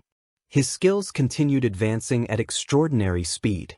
His connection to the Force grew stronger every month. More importantly, his understanding of responsibility had deepened. Yet even Anakin seemed unsettled by recent events. They think it's over already. Revan nodded slowly. They always do. Anakin looked toward the distant skyline. You don't? No. The answer came without hesitation. Because Revan knew better. Wars rarely ended the way people expected. Especially wars built upon deception. Especially wars manipulated by unseen forces. The conflict unfolding across the galaxy felt wrong. Not merely politically. Spiritually. The Force itself seemed uneasy. As though it recognized an approaching catastrophe long before anyone else. Within weeks, the Council formally assigned Jedi Knights throughout the Republic to military commands. Masters became generals. Padawans became commanders. Ancient peacekeepers suddenly found themselves directing planetary invasions and strategic offensives. The transformation occurred with astonishing speed. One day they were guardians. The next they were soldiers. Many Jedi accepted the change reluctantly. Others embraced it enthusiastically. Very few questioned it openly. Revan did. Immediately. And publicly. The confrontation occurred during one of the largest council gatherings since the war began. The atmosphere inside the chamber felt tense from the start. Reports from dozens of battlefronts filled discussion agendas. Casualty figures continued rising. Emergency deployments stretched resources thin. Every available Jedi faced mounting pressure. Yoda, Windu, Obi-Wan, Ki-Adi-Mundi, Plo Koon, and the other senior members reviewed military updates while holographic displays projected maps showing active combat zones across the galaxy. Revan listened quietly at first. Then he stood. The room fell silent. Many council members already suspected what was coming. Revan's concerns regarding the war had become increasingly difficult to ignore. What are we becoming? The question echoed through the chamber. No accusation. No anger. Simply a question. Yet its impact was immediate. Several masters exchanged uncomfortable glances. Others remained expressionless. Windu answered first. We are defending the Republic. Revan's gaze remained steady. That wasn't my question. Silence followed. The tension deepened. Because everyone understood exactly what he meant. For thousands of years the Jedi had served as peacekeepers. Mediators. Protectors. Now they commanded armies. Directed invasions.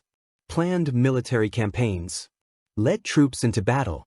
The transformation had occurred so gradually that many failed to recognize its significance. Revan refused to ignore it. Peacekeepers do not become generals without consequences.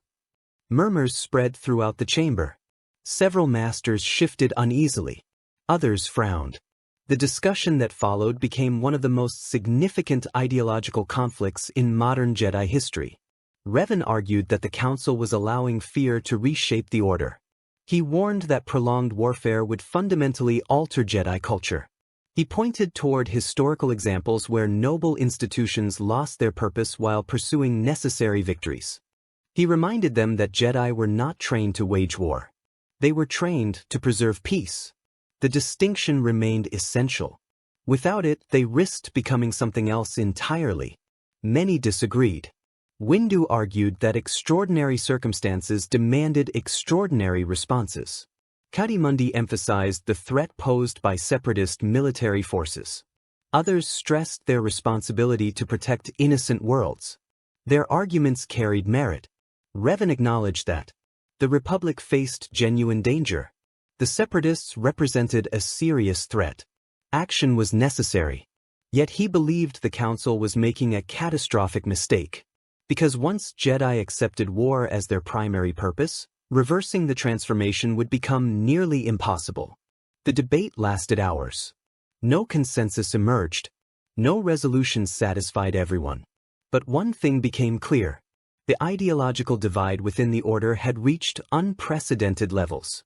For the first time in centuries, senior Jedi openly questioned the fundamental direction of the Council. And at the center of that division stood Revan. Outside the chamber, the conflict produced growing consequences. Many younger Jedi quietly found themselves influenced by Revan's arguments. Not because they opposed defending the Republic. Because they recognized uncomfortable truths within his warnings. Months of military service were already changing them. Battle after battle left scars. Death became routine. Violence became familiar. The emotional toll accumulated rapidly. Even among those who remained committed to the war effort. Anakin noticed it too. The battlefields revealed realities rarely discussed inside temple halls. Clone troopers died by the thousands. Entire populations suffered. Victories often felt hollow. Every campaign produced new tragedies. And increasingly, Jedi found themselves making decisions that felt more military than spiritual. The contradiction troubled him, which only intensified the influence Revan continued exerting over his worldview. Unlike many council members, Revan never treated war as an abstract strategic problem. He focused relentlessly on human consequences. On individual lives. On moral costs. Whenever Anakin returned from deployments, Revan asked different questions than other masters. Not about objectives. Not about enemy casualties. Not about territory gained. He asked what people suffered. Who paid the price? What lessons emerged? The conversations reshaped how Anakin viewed the conflict. Gradually he began understanding that victory alone did not define success. How victory was achieved mattered just as much. Meanwhile, across countless battlefronts, the war expanded relentlessly. Systems changed hands. Fleets clashed. Entire sectors burned. The Republic committed more resources. The Separatists escalated production. Every month brought greater destruction. And beneath it all, hidden from nearly everyone, Darth Sidious watched events unfold with growing satisfaction. Everything proceeded according to plan. The Republic grew more dependent upon military solutions. Emergency powers expanded. Fear increased. The Jedi became increasingly entangled within warfare. Exactly as intended. Yet one complication continued interfering with expectations. Revan, the ancient Jedi, represented a problem Sidious had not anticipated. His influence extended beyond individual teachings. Beyond Anakin. Beyond philosophy. Revan challenged assumptions. Asked dangerous questions. Encouraged independent thought. And perhaps most troubling of all, people listened. Sidious recognized the threat. Not because Revan possessed overwhelming military power. Because ideas were harder to eliminate than armies. Especially ideas rooted in truth. The realization forced the Sith Lord to adapt. New strategies became necessary. New manipulations. New opportunities. Because if the Jedi Order remained divided, events might not unfold exactly as planned. Back within the temple, the divide continued growing. Some masters privately agreed with portions of Revan's criticisms. Others considered him dangerously disruptive. Many found themselves trapped somewhere between, unable to dismiss his arguments, unable to fully embrace them either. The uncertainty spread throughout the Order, and uncertainty created tension, the kind of tension that changed institutions from within. One evening, after another exhausting deployment, Obi-Wan joined Revan on one of the temple's highest observation platforms. The city glowed beneath them. Air traffic filled the night sky. Countless lives continued moving through routines completely disconnected from battlefield realities. For several minutes neither man spoke. Then Obi-Wan finally broke the silence. "You've made enemies." Revan smiled faintly. "That isn't new." Obi-Wan almost laughed. Almost. Instead he stared toward the horizon. "They think you're trying to undermine the Council." "No." The answer came immediately. "I'm trying to save it." The words lingered between them, because both understood the truth hidden within them. Revan loved the Jedi Order. That was why he fought so fiercely against what it was becoming. Not because he hated the Council. Because he feared where its choices would lead. Obi-Wan understood that better than most. Yet understanding did not eliminate concern. The war continued expanding. The pressure continued increasing. And somewhere ahead waited futures neither of them could fully see. The vision of Darth Vader still lingered within memory. The hidden Sith still operated from the shadows.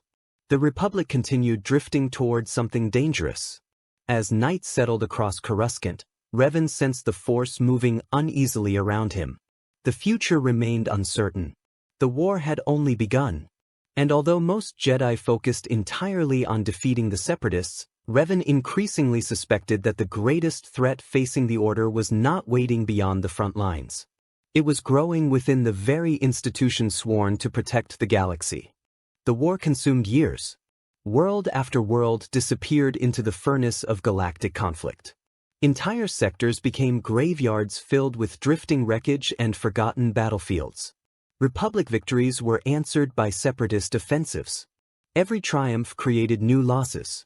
Every strategic success carried a human cost measured in lives rather than statistics.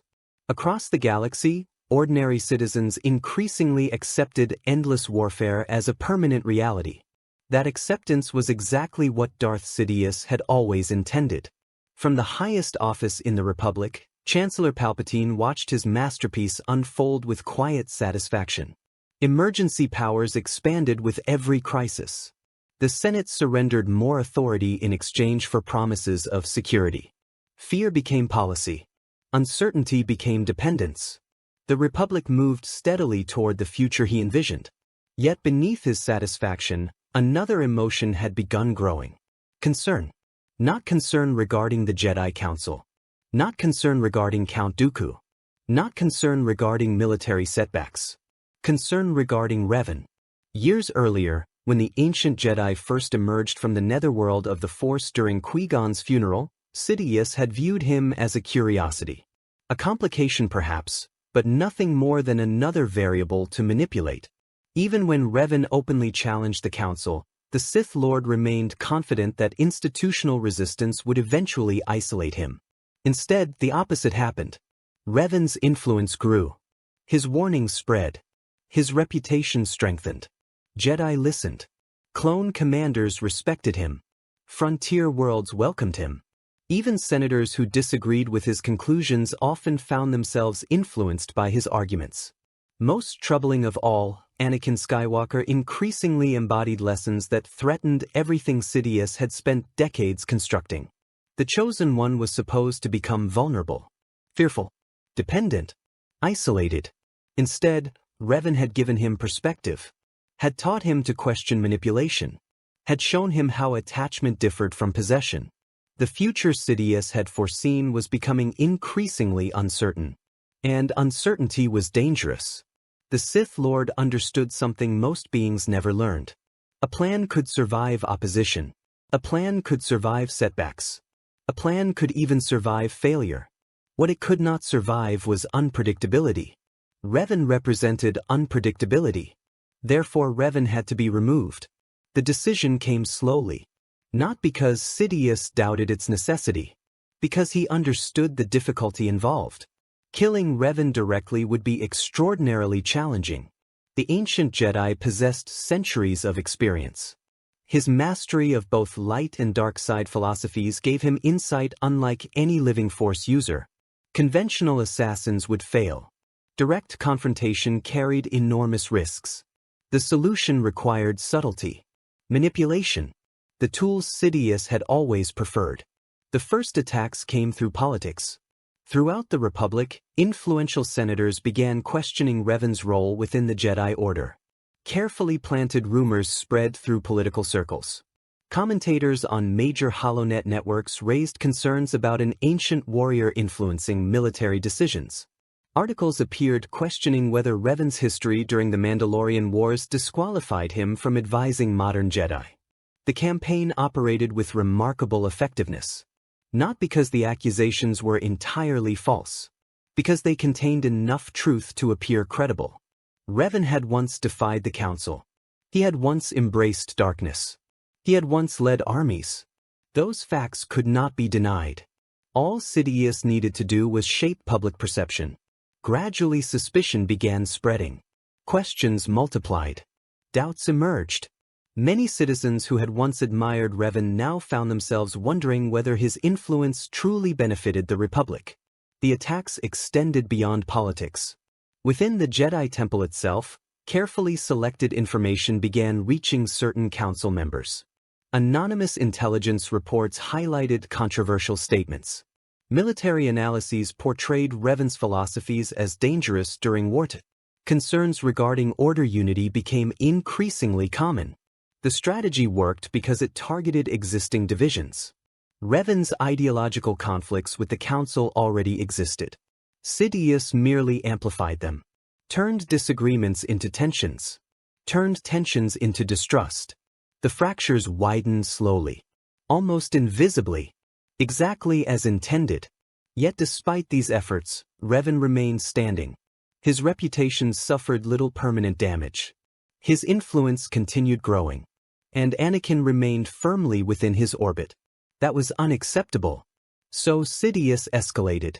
Far from Coruscant, on a remote mid-rim world recovering from a devastating separatist assault, Revan arrived to oversee reconstruction efforts. The planet's capital still bore scars from orbital bombardment. Burned buildings filled entire districts. The smell of smoke lingered despite weeks of cleanup.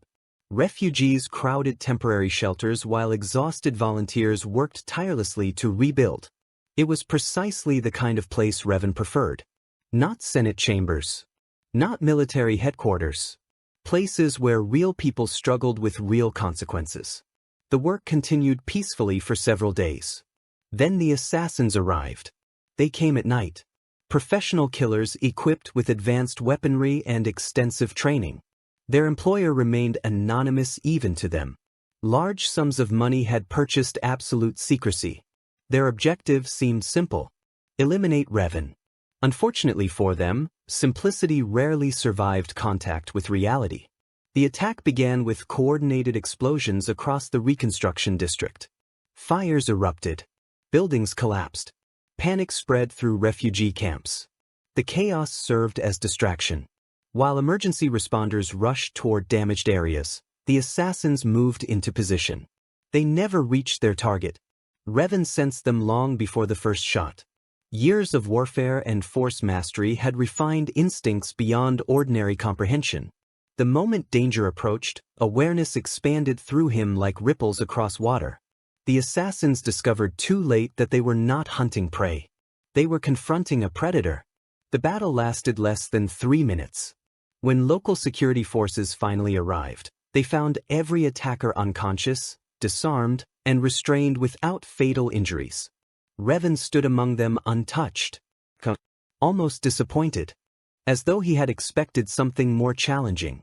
News of the failed assassination spread rapidly. Questions followed. Who had financed the operation? Why target Revan? What forces feared him enough to attempt murder? No answers emerged, because Sidious ensured none would. The failure irritated him, but it also confirmed something important. Subtle methods alone would not solve the problem. A different approach became necessary. Anakin. The answer had always been Anakin. For years Sidious had carefully cultivated a relationship with the young Jedi. Friendly conversations, advice, encouragement, support during moments of uncertainty. Nothing overt, nothing suspicious, just enough influence to establish trust. Now that investment began paying dividends. The Chancellor increased contact gradually, not enough to attract attention, enough to strengthen emotional connections. Anakin appreciated the conversations. Palpatine understood frustrations many Jedi ignored. He listened without judgment, offered perspectives outside traditional doctrine, spoke openly about ambition, responsibility, and power. The discussions became increasingly meaningful and increasingly dangerous. Because while Revan taught wisdom, Sidious taught temptation. Not obvious temptation. Not promises of darkness. Something subtler. Validation. Anakin's extraordinary abilities received constant acknowledgement. His accomplishments earned praise. His frustrations found understanding. Every conversation fed desires the Jedi Order often neglected. Recognition. Appreciation. Belonging. Sidious understood that corruption rarely began with evil. It began with needs. Needs left unanswered. Needs transformed into vulnerabilities. Meanwhile, Revan sensed growing disturbances surrounding his apprentice. Not darkness. Not yet. Something more complicated. Conflicting influences. Competing philosophies. The force around Anakin felt increasingly turbulent. Powerful emotions moved beneath the surface. Fear, anger, ambition. All perfectly natural. All potentially dangerous.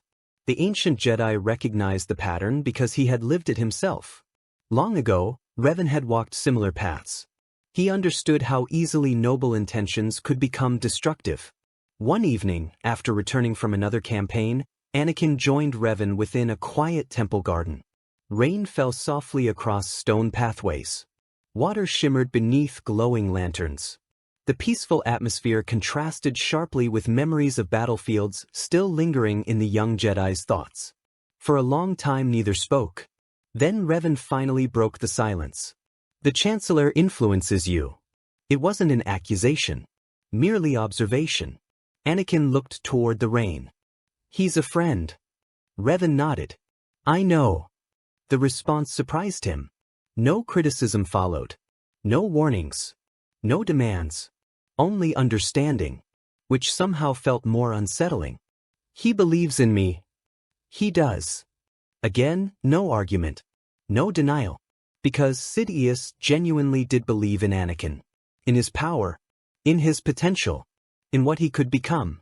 The truth made the situation infinitely more dangerous. Revan understood that manipulation often worked best when mixed with sincerity. The Chancellor's interest wasn't entirely false. That was precisely why it carried such risk. The conversation ended without conflict. Yet both left troubled. Because neither could fully articulate the growing tension surrounding Anakin's future. Elsewhere, Sidious continued preparing. Political attacks intensified. Military crises multiplied. New opportunities emerged daily. Each designed to isolate Revan further. Each designed to increase pressure upon Anakin.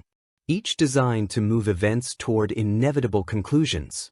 Yet despite every effort, the ancient Jedi refused to break. Refused to retreat. Refused to abandon his convictions. And increasingly, others followed his example. Clone officers questioned strategies that sacrificed civilian populations. Young Jedi challenged assumptions about military leadership. Even some senators began opposing expansions of executive authority. The resistance remained small. But it existed. A direct consequence of Revan's influence. For Sidious, that made him more dangerous than ever. Because armies could be defeated. Political opponents could be removed. Ideas were far more difficult to destroy. Especially ideas that inspired courage. As the war entered another bloody year, the galaxy drifted closer toward a decisive moment. The hidden Sith tightened his grip. The Republic surrendered more freedoms. The Jedi became increasingly divided. And Anakin Skywalker stood directly between two futures. One path led toward balance. The other toward darkness. Both Revan and Sidious understood that the final battle for the Chosen One had already begun. Neither intended to lose. And somewhere beyond the horizon of destiny, the Force itself seemed to hold its breath, waiting to see which master would ultimately shape the fate of Anakin Skywalker, and with him, the fate of the entire galaxy. The Force had always spoken in currents, possibilities, and echoes. Across thousands of generations, Jedi and Sith alike had attempted to interpret its warnings, believing they could understand destiny before it arrived. Sometimes they succeeded. More often they failed. Yet there were rare moments when the future became so loud, so overwhelming, that even the most powerful Force users could no longer ignore it. For Darth Sidious, that moment arrived during a storm.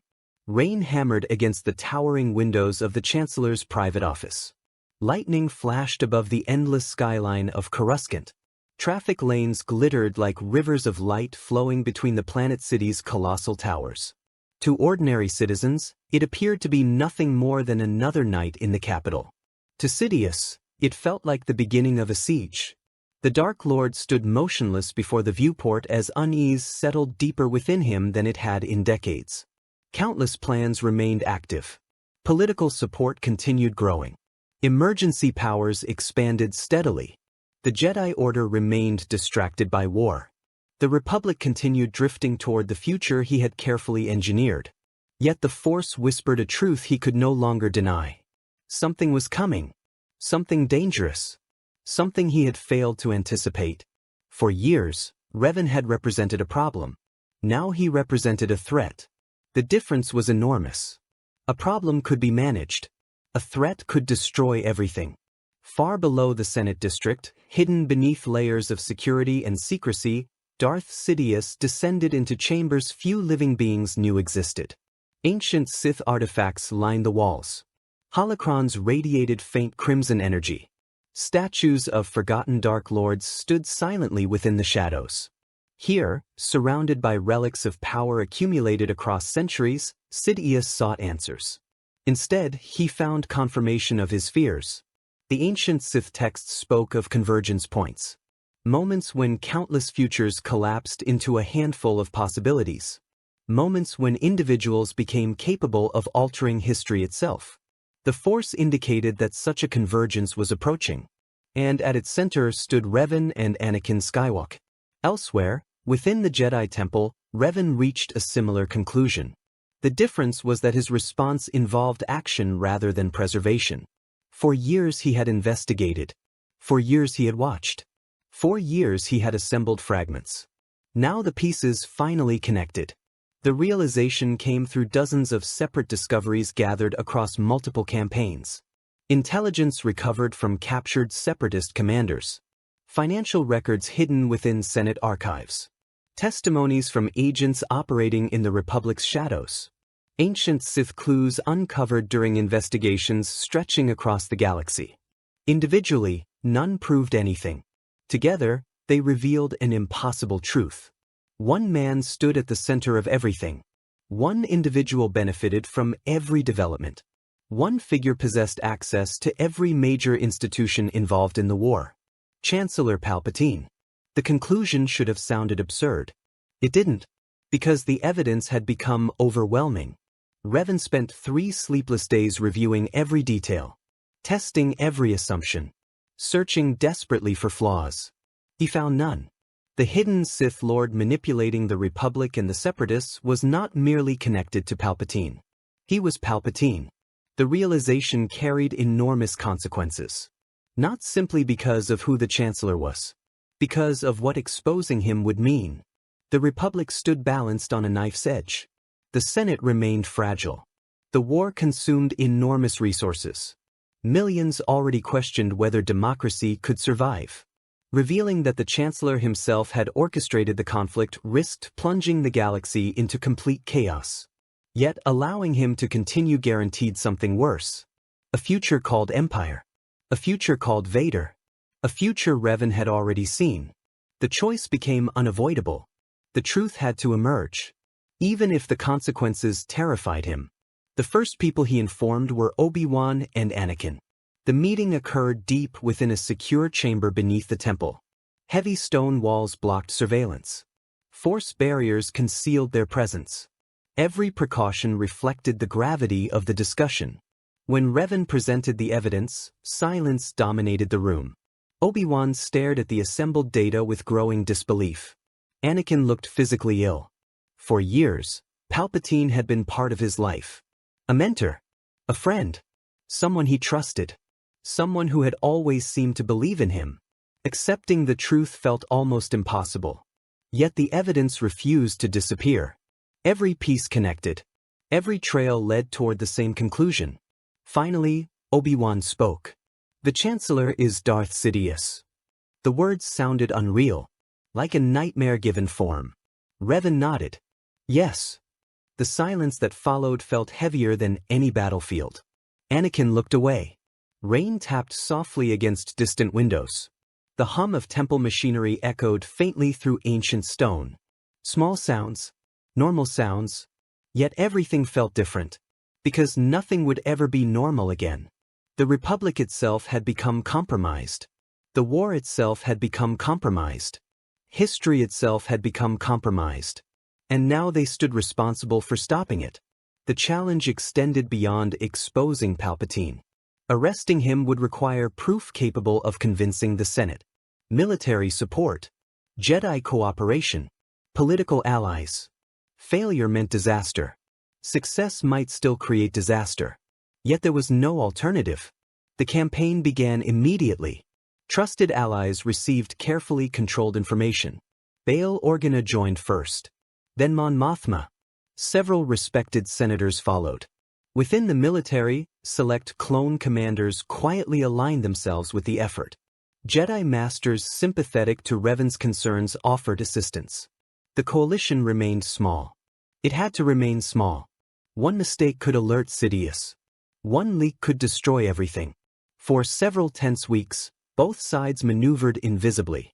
Sidious sensed enemies moving against him but lacked specifics.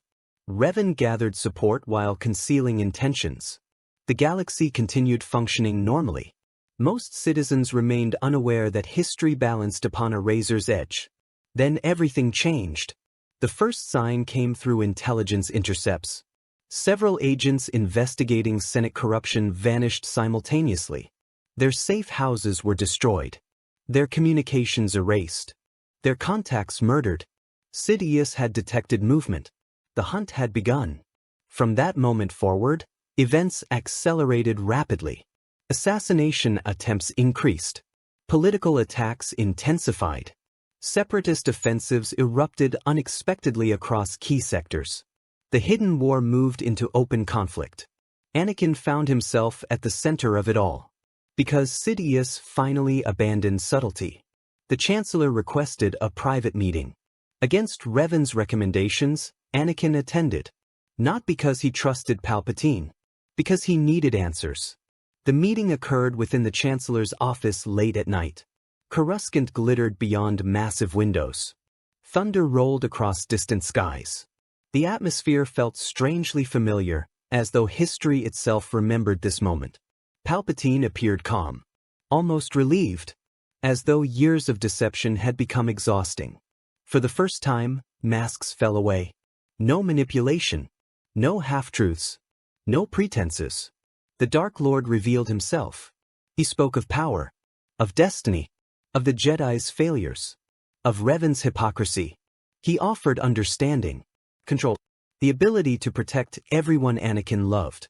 The temptation carried extraordinary weight because it contained elements of truth. The Jedi had failed. The Republic was corrupt. Fear existed. Loss existed. Pain existed. Sidious understood all of it. Yet as Anakin listened, something became increasingly clear. The Chancellor offered power without wisdom. Control without responsibility. Victory without compassion. Everything Revan had spent years teaching suddenly crystallized into understanding. Love was not possession. Protection was not domination. Strength was not control. The realization changed everything. When Sidious finally extended his offer, Anakin refused. Not with anger. Not with hatred. With certainty. For the first time, the future shifted completely. Far away within the temple, Revan felt it happen.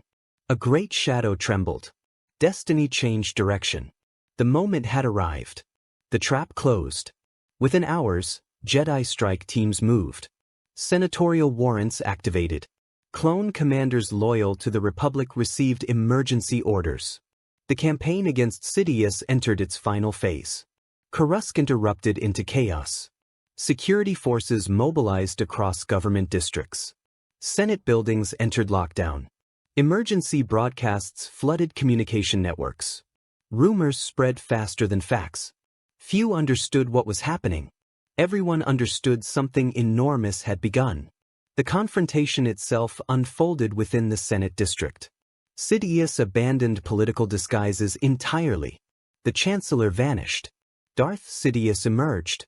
Dark side power exploded across Coruscant like a storm unleashed. Lightning shattered walls. Security personnel died instantly. Entire squads fell before they could react. The Sith Lord fought with terrifying fury. Years of careful planning collapsed around him. His empire remained unfinished. His victory remained incomplete.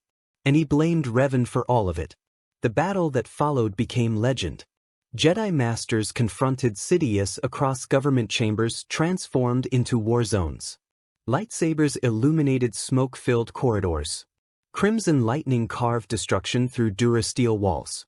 Clone troopers and Senate guards fought desperately to contain the chaos. At the center stood Revan. Ancient warrior. Redeemed Sith. Returned legend.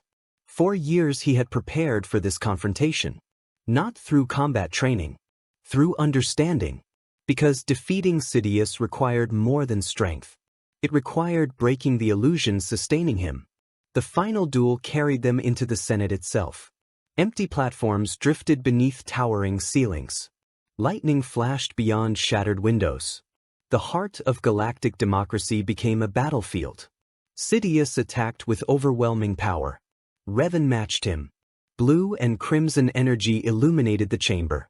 The Force itself seemed to tremble. Around them, history waited. The outcome would determine everything. Whether democracy survived. Whether the Jedi endured. Whether Anakin became Vader.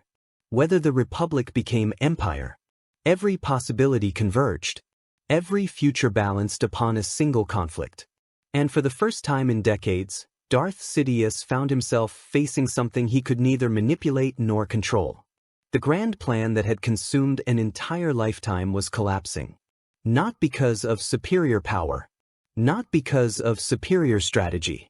Because one man had returned from the Netherworld of the Force and refused to accept that destiny was fixed.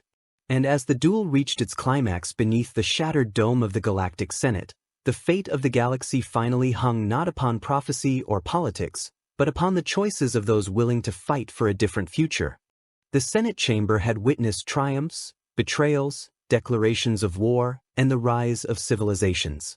For thousands of years it had stood as the symbolic heart of the Republic, a monument to unity among worlds separated by unimaginable distances. Now it resembled the aftermath of an apocalypse.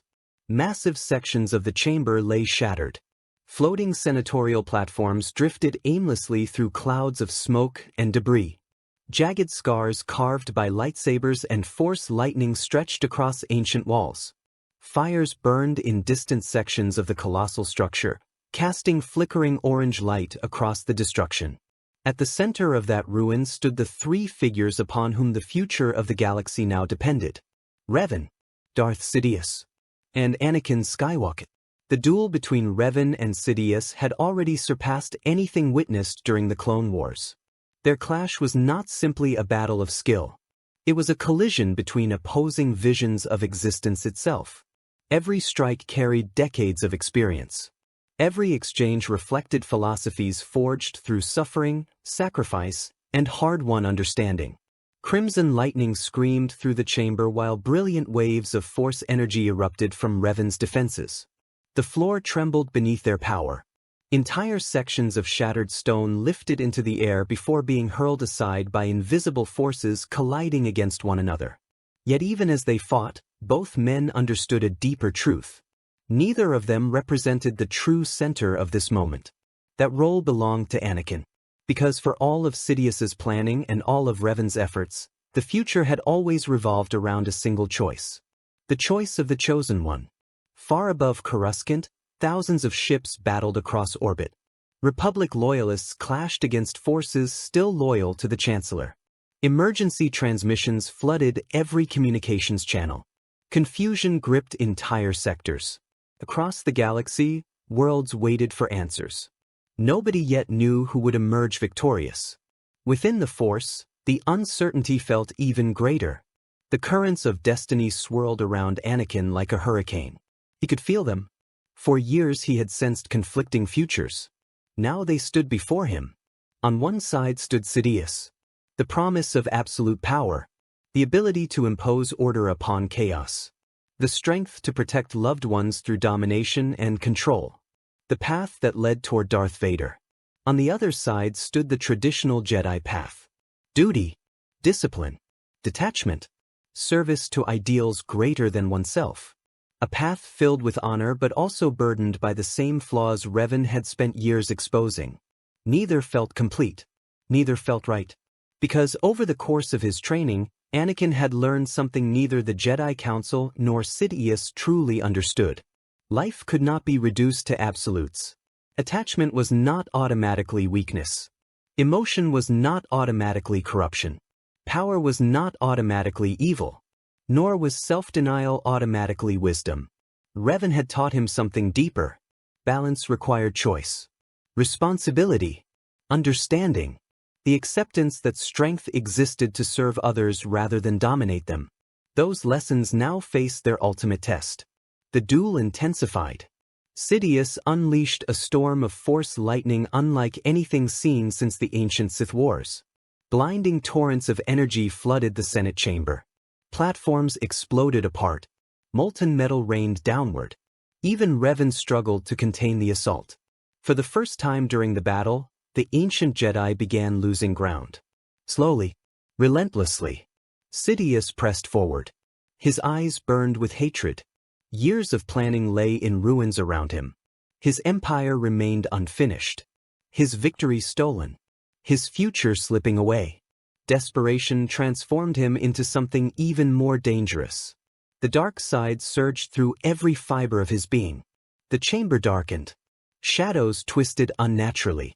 Even distant observers felt the corruption spreading outward through the Force. Across Coruscant, Jedi paused as waves of darkness washed over them. Yoda felt it within the temple.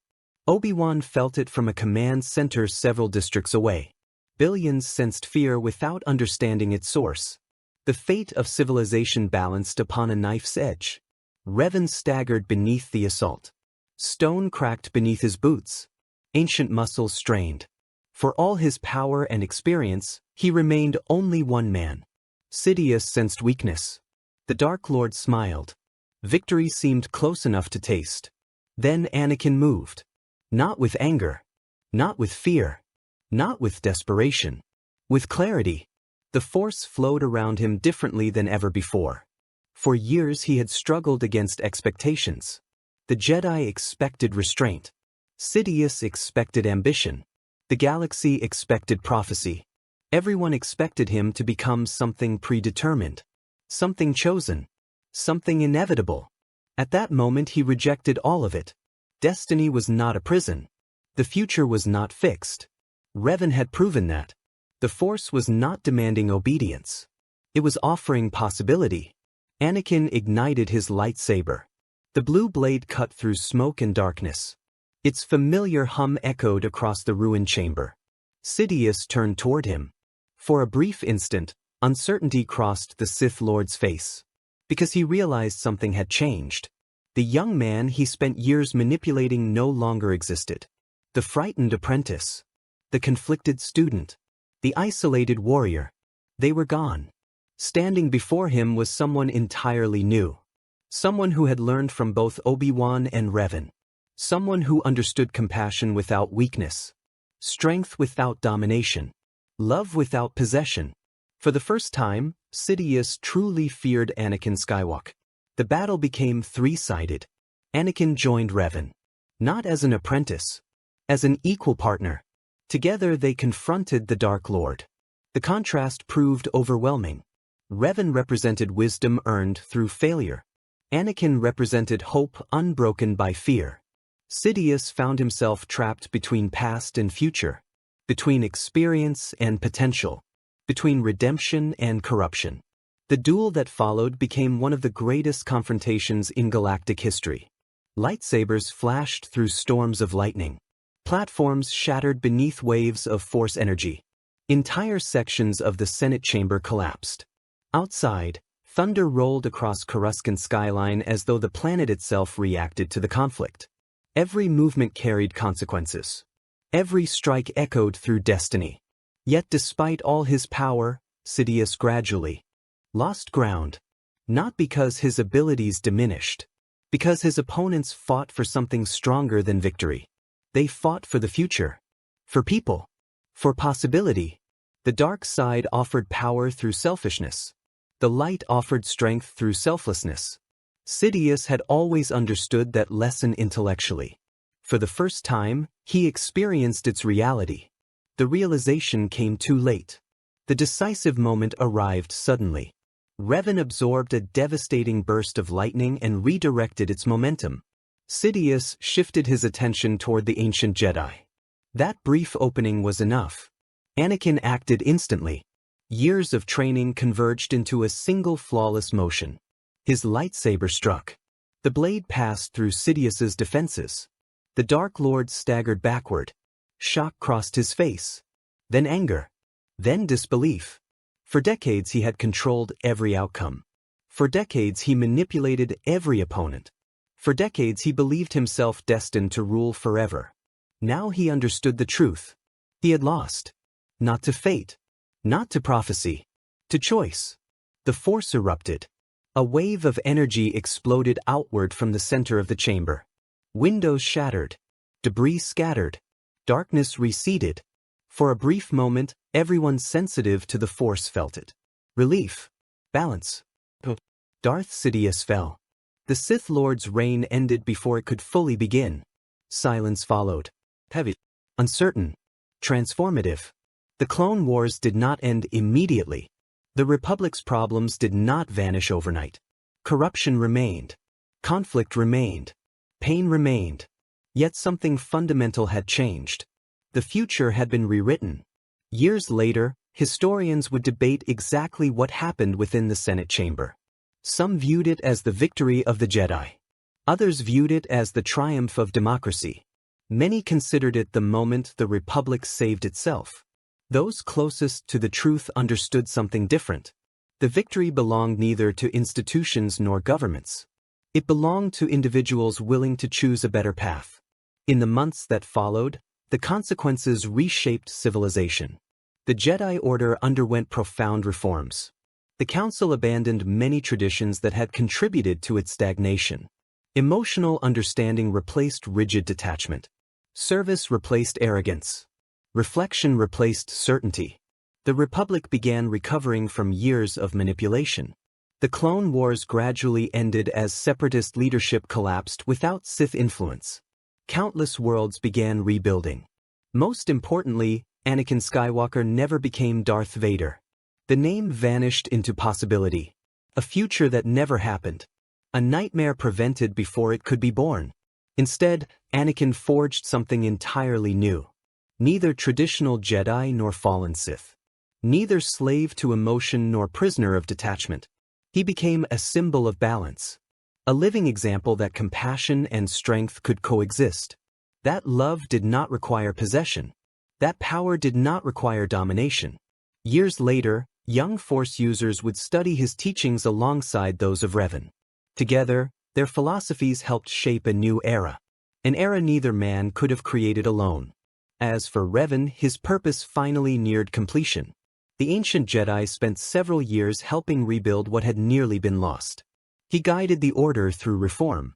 He advised leaders struggling to heal a wounded galaxy. He watched Anakin become the mentor he was always meant to be. Only then did he feel peace. One evening, beneath the golden sunset of Naboo, the same world where his return had begun, Revan stood beside a quiet lake and gazed across shimmering waters. The Force felt calm, balanced, alive. For the first time since returning from the Netherworld, he sensed no unfinished duty. No looming catastrophe. No hidden darkness waiting beyond the horizon. The future belonged to others now. Anakin, Obi-Wan. A new generation. Smiling softly, Revan allowed himself to become one with the Force once more. This time not as a warrior, not as a savior, but as a teacher whose final lesson had succeeded. The galaxy would never know how close it had come to darkness. Most citizens would never understand how completely history had changed.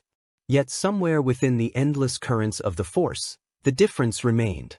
In one future, Darth Vader stood beside an emperor and watched freedom die. In another future, a chosen one forged a better path and helped save an entire civilization. The galaxy received neither the Jedi's idealized champion nor the Sith's ultimate enforcer.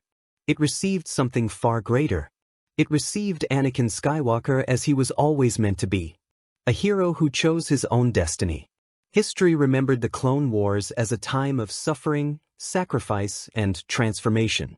Yet generations later, scholars and Jedi alike would agree that the war's greatest turning point was not a battle, a treaty, or a political decision.